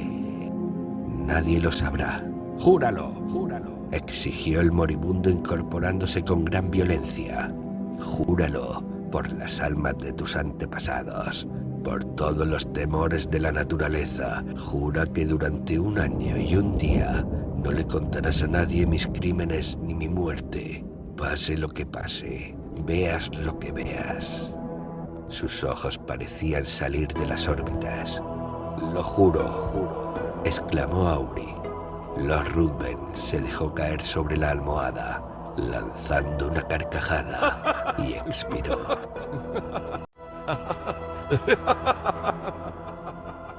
Vestido con un escalofriante sobre todo naranja, inclinado sobre algo blancuzco que parpadeaba bajo el brillo tartamudo de un tubo fluorescente. «Tómatela», dijo la víctima. El vampiro permaneció inmóvil, pelado por la cegadora naranjez del sobretodo. Vampiros en Buenos Aires.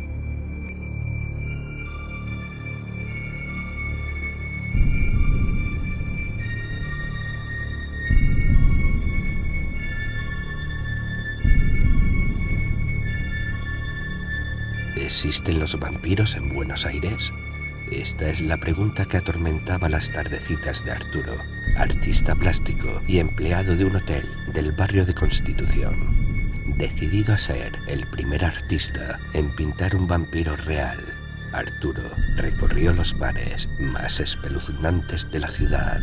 Se sumergió en el mundo de pizzerías fantasmales y canchas de bochas habitadas por demacrados espectros realistas.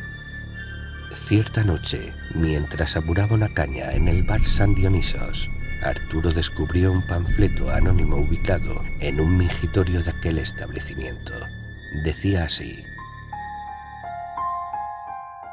Vampiros reales en Buenos Aires. Estación Pichincha. Medianoche. Sobre todo Naranjita. Afiebrado, Arturo tomó su volumen de las crónicas vampíricas y voló a dicha estación. Llegó justo antes de la medianoche. El andén estaba desierto. Una rata sabia cruzó los rieles a toda velocidad, emitiendo un chillido similar al llanto de un recién nacido. Pasaron los minutos, varios, como 10, pero Arturo sintió toda una vida desarrollándose enloquecidamente delante de sus ojos. Oyó otro sonido, una succión melancólica, líquida, labial.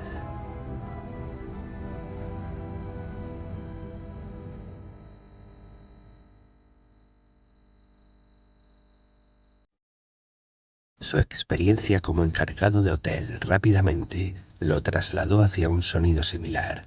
Corrió hacia el extremo del andén y lo vio escondido en la sombra de un puesto de diarios que estaba cerrado, vestido con un escalofriante sobre todo naranja, inclinado sobre algo blancuzco que parpadeaba bajo el brillo tartamudo de un tubo fluorescente. «Tómatela», dijo la víctima. El vampiro permaneció inmóvil, velado por la cegadora naranjez del sobretodo.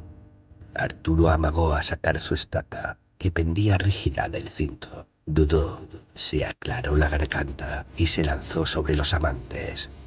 Abatido llegó al hotel donde cada noche desempeñaba su papel discreto.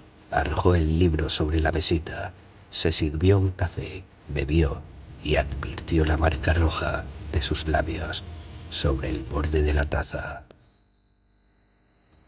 Y es que la única manera de encontrarse con un vampiro, al menos en Buenos Aires, es convirtiéndose en uno.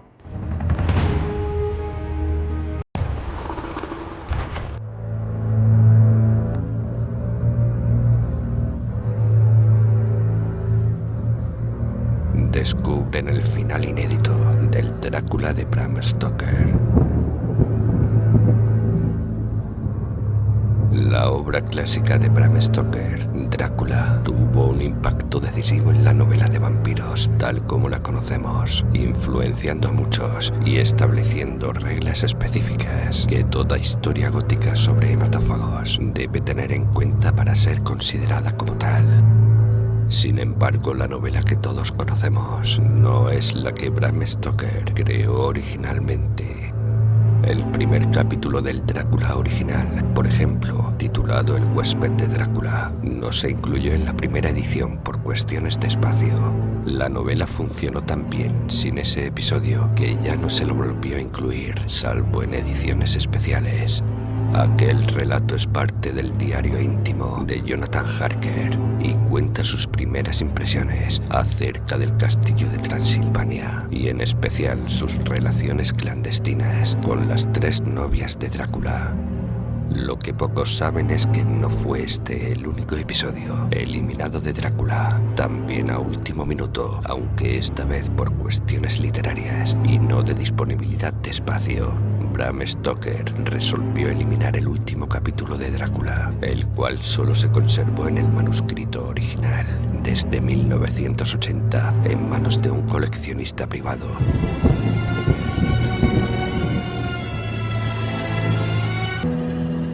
Bram Stoker resolvió eliminar el último capítulo de Drácula.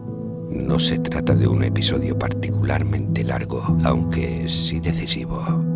Allí el castillo de Drácula se desploma tras la muerte del conde, enterrando para siempre las evidencias que Abraham Van Helsing habría podido utilizar para probar que los vampiros realmente existen. Nadie sabe si Bram Stoker consideraba la posibilidad de escribir una secuela de Drácula en el futuro, o si aquel episodio fue eliminado por sus peligrosas similitudes con el final del relato de Edgar Allan Poe, La caída de la casa de Yoser. Lo cierto es que el capítulo final fue cortado de cuajo, y quién sabe, tal vez eso marcó la diferencia entre un verdadero clásico de la novela gótica y otro libro ambicioso cuyo único mérito es haber copiado a Poe.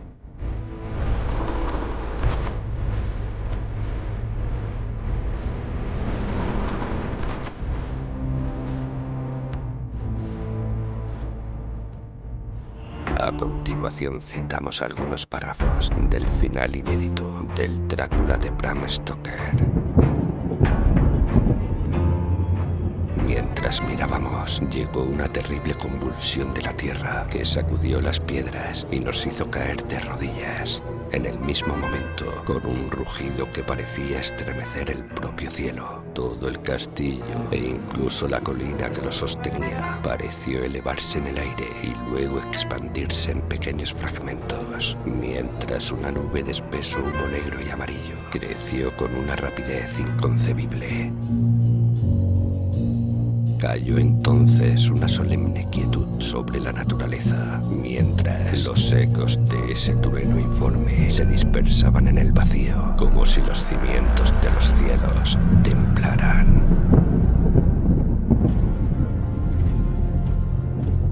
Luego, en una ominosa ruina, llovieron los trozos del castillo que habían sido vomitados durante el cataclismo.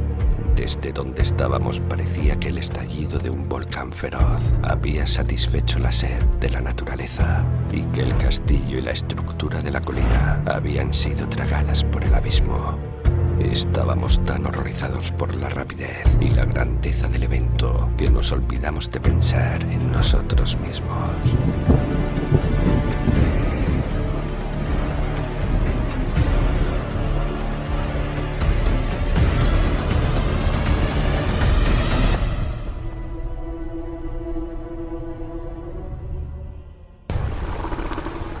En el primer capítulo de la novela, el huésped de Drácula, Jonathan Harker, anota en su diario: cuando subí al carruaje, el conductor no había tomado asiento y advertí que estaba hablando con la hospedera. Estaba claro que hablaban de mí, ya que me miraban una y otra vez, y algunas de las personas que estaban sentadas en el banco que había en el exterior de la posada se acercaban a escuchar y después me miraban. Alcancé a distinguir muchas palabras repetidas con frecuencia, palabras que en principio resultaban extrañas, ya que había reunido a mucha gente de distintas nacionalidades. Así que saqué con discreción el diccionario multilingüe de mi valija y comencé a buscarlas. He de decir que tales expresiones no me resultaron muy alentadoras, pues entre ellas estaban Satanás, infierno, bruja, brolok y koslak. Estas últimas, una palabra eslovaca y la otra serbia, significaban una misma cosa: un ser que puede ser un hombre lobo o un vampiro. Recordatorio: He de consultar al conde acerca de estas supersticiones.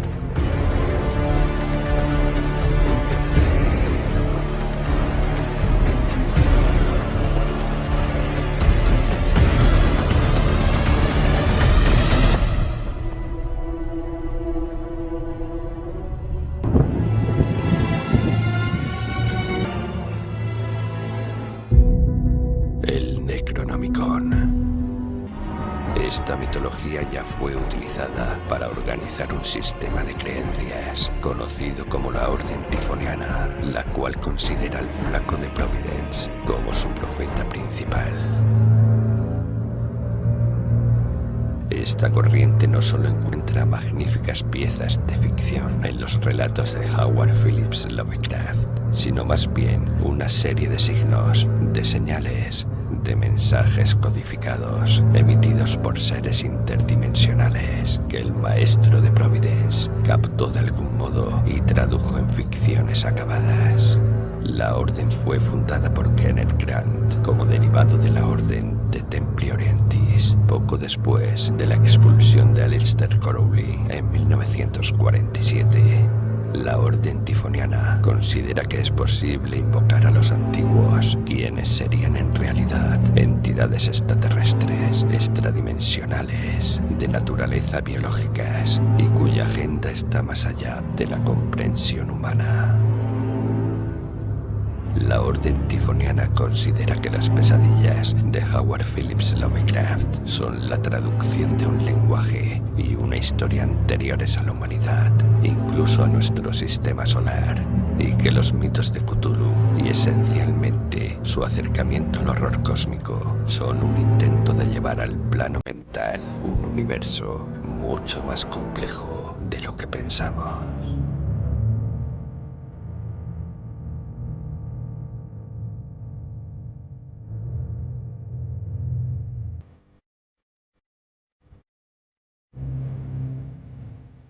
De repente me di cuenta de que el cochero estaba tirando de los caballos en el patio de un enorme castillo en ruinas, de cuyas altas ventanas negras no salía ningún rayo de luz y cuyas almenas rotas mostraban una línea irregular contra el cielo iluminado por la luna.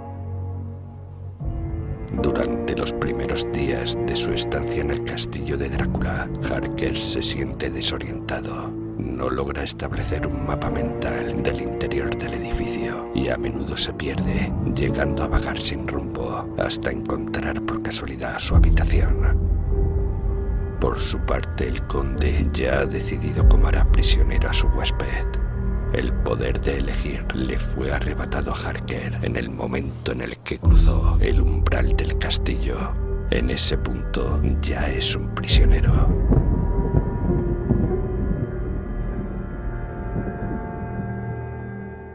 Mientras explora el castillo, Harker encuentra grandes cantidades de monedas de oro de más de 300 años.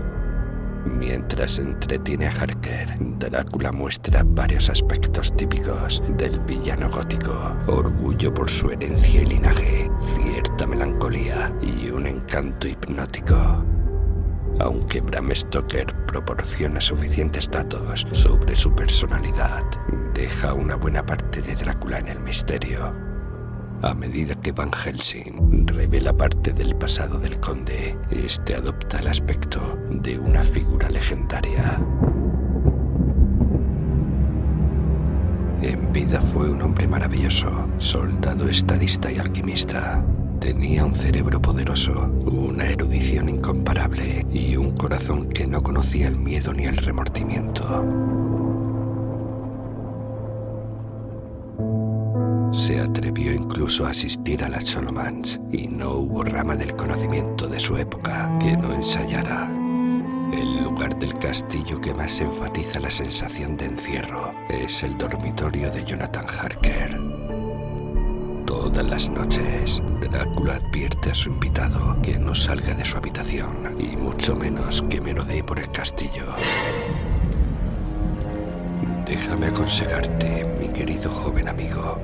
No, mejor déjame advertirte que si abandonas estas habitaciones, por ningún motivo debes dormir en ninguna otra parte del castillo. En general, sobre todo en las adaptaciones cinematográficas de la novela, se supone que la advertencia de Drácula tiene que ver con las 3 vampiresas que habitan en alguna parte del castillo. Sin embargo, en este punto de la historia, Drácula ya ha obligado a Harker a escribir una gran cantidad de cartas, de manera tal que no hay ninguna razón para mantenerlo con vida. En otras palabras, Drácula no está tratando de proteger a Harker, evitando que caiga en los brazos seductores de las vampiresas, sino que prohíbe el acceso a cualquier vía de escape que pueda encontrar.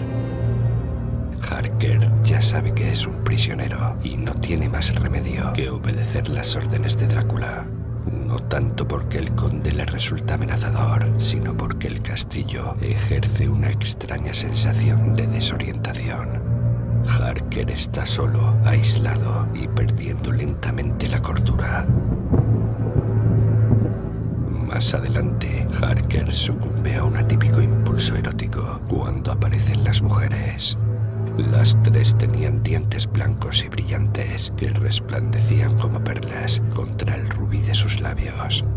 Había algo en ellas que me inquietaba, algo de anhelo y al mismo tiempo algo de miedo mortal. Sentí en mi corazón un deseo ardiente y perverso de que me besaran con esos labios rojos. Otro detalle que suele estar ausente en las adaptaciones cinematográficas de la novela es que a Harker le toma meses idear un plan de escape y ejecutarlo. Cuando por fin consigue escapar, busca refugio en un convento y contacta con Mina. Ella viaja para llevarlo de regreso a Inglaterra, pero se encuentra con una sombra de su prometido. Encontré a mi amado tan delgado, pálido y de aspecto débil. Toda la resolución ha desaparecido de sus queridos ojos, y esa tranquilidad que estaba en su rostro se ha desvanecido.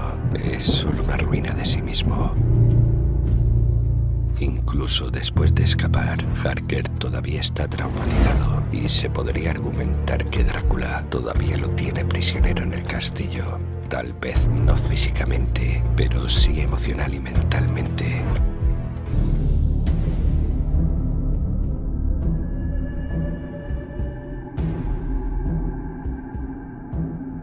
¿Cómo convertirse en un vampiro? La manera más común de convertirse en vampiro es, por supuesto, ser mordido por un vampiro. Pero no todos los métodos de transformación son tan conocidos y accesibles.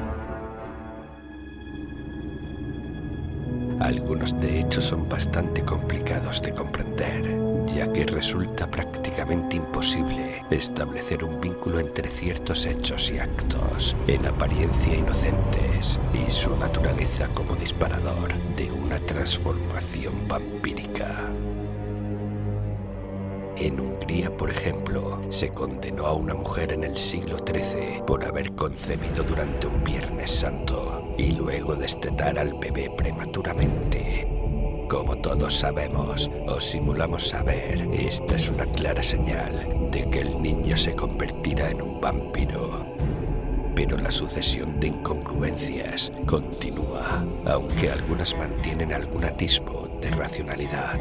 En Europa occidental, si alguna mujer no consumía suficiente sal durante el embarazo, sería la madre de un vampiro. En esta tradición se asocia un remedio tradicional contra el demonio y se lo aplica ante la posible gestación de uno de sus agentes.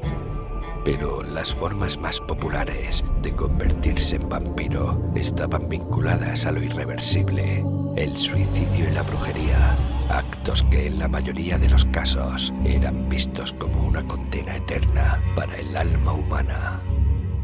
Hoy podemos hacer burla de tales supercherías, pero en su época operaban como verdades incuestionables para el común de la gente.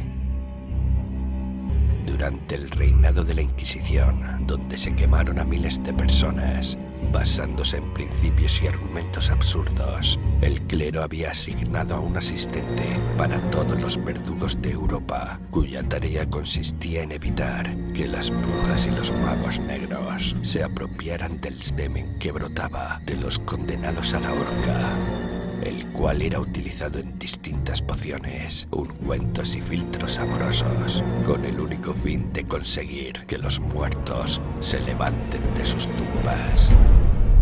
Claro que no todos los métodos para convertirse en vampiro eran tan espantosos.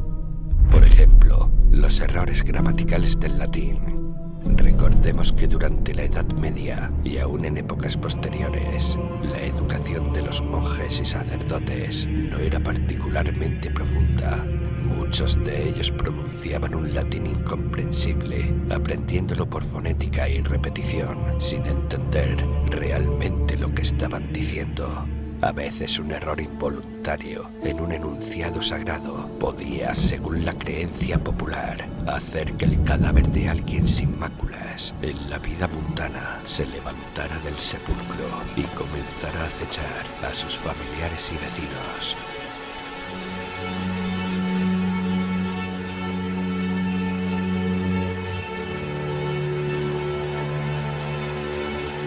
Existía también algo que sucedía realmente poco, incluso en aquella época llena de prodigios de ultratumba, y era la transformación por la pasión.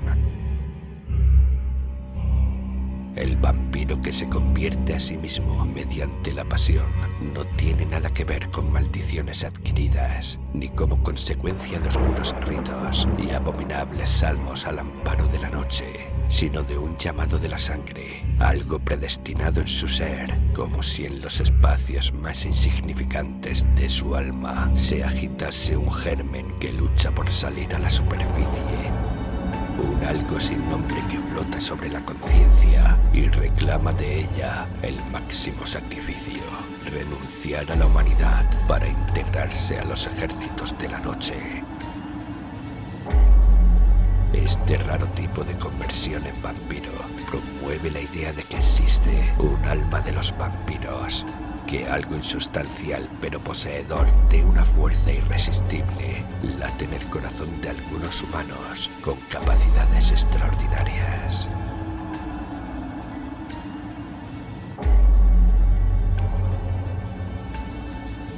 El alma de un vampiro puro gravita sobre el cuerpo de ciertos humanos con las condiciones adecuadas.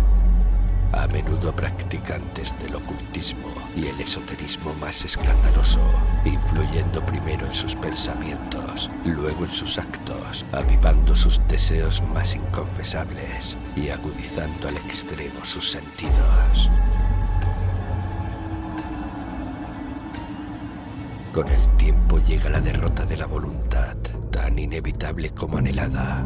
El hombre se abandona con dulzura a esa pasión irresistible que roe su mente y sus ojos, narra la leyenda, finalmente se abren a los misterios de la noche que no conocen siquiera el preludio del alba.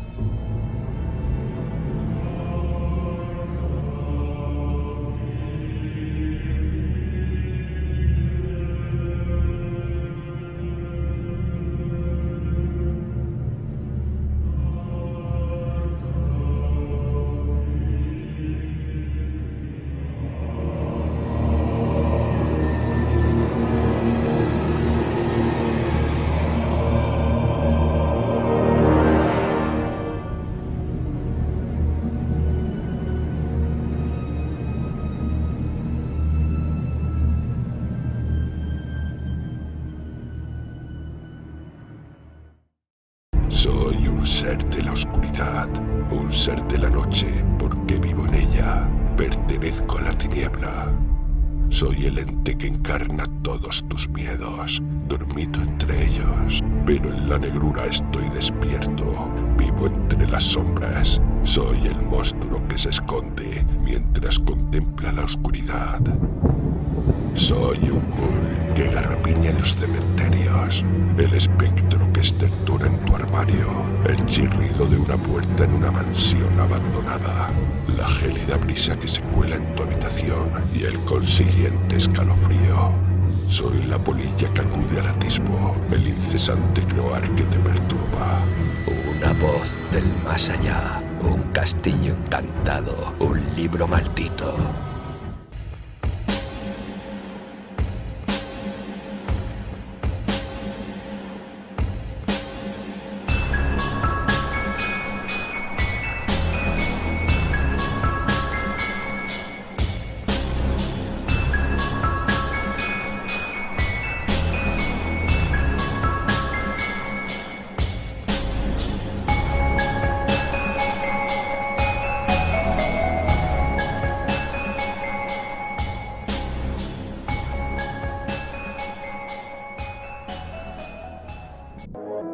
¿Dónde encontrar un vampiro real?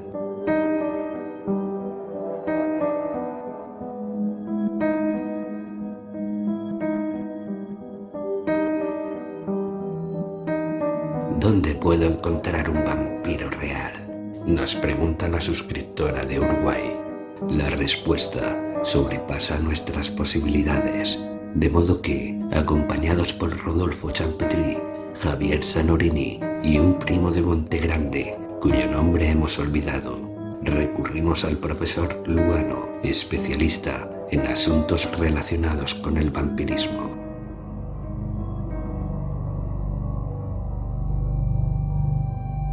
¿Dónde encontrar un vampiro real? repitió el profesor, sacando la nariz de un vaso de ginebra. ¿Pero qué preguntas son esas, hechas así, sin preámbulos? No es este el lugar para hablar. Sin embargo, les daré la mejor respuesta que permiten las circunstancias. Miradas absortas, expectantes. El primo de Montegrande ahogó un quejido infantil. Y bien, profesor, ¿dónde se puede encontrar un vampiro real? En Carapachay, calle Antofagasta, al 1200, segundo patio. Pregunten por Lela. ¿Y ella sabe dónde hay un vampiro real? ¿O es ella el vampiro? La aclaración es importante, ya sabe, para saber si conviene o no abordarla con una estaca a la mano. Impacientes, los sabrán cuando lleguen.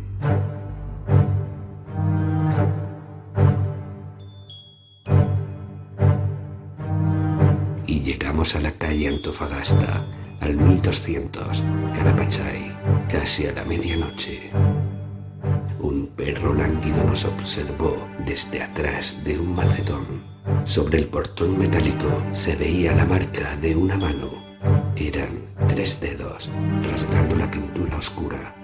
Aquello confirmaba la leyenda de carencia dactilar de los vampiros. Golpeamos.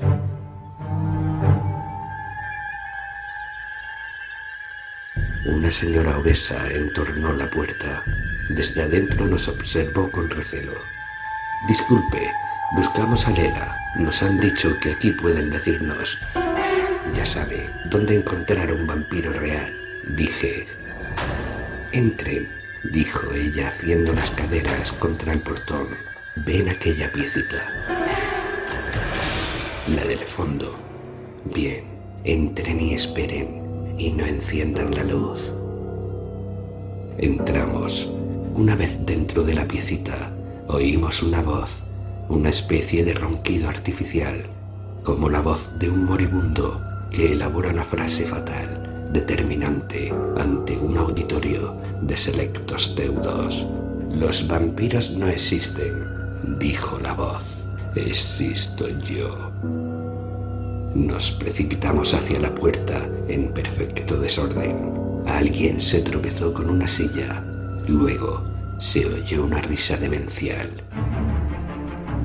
Vacía, carente de humor, que nos rasgó las espaldas con un frío sepulcral.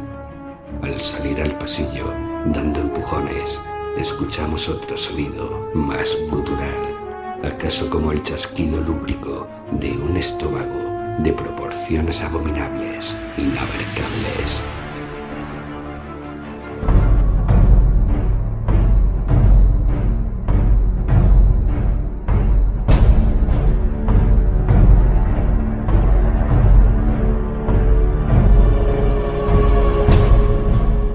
El horror siempre viene desde el sótano. El castillo de Drácula, una exploración literaria.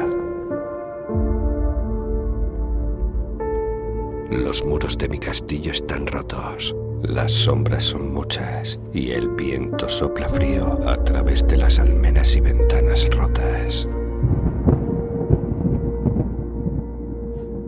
Harker ingresa en el vestíbulo de un castillo decrépito. Telarañas, muebles mohosos, enredaderas trepando por las ventanas. En el rellano de una escalera que alguna vez fue majestuosa, se encuentra Drácula. Harker está en el vestíbulo. El primer encuentro real que tenemos con Drácula en la novela de Bram Stoker ocurre en su castillo de Transilvania, donde recibe a su nuevo abogado Jonathan Harker. Drácula está representado simbólicamente por el castillo de Transilvania. En esta apertura, el castillo ya es amenazante, pero adquiere una posición más prominente cuando se advierte a Harker que no ingrese a ciertas habitaciones. No estoy de ánimo para describir la belleza del castillo, porque cuando hube visto el panorama, exploré más. Puertas por todas partes y todas cerradas con pestillos. En ningún lugar, excepto en las ventanas de los muros del castillo, hay una salida disponible. El castillo es una verdadera prisión y yo soy su prisionero.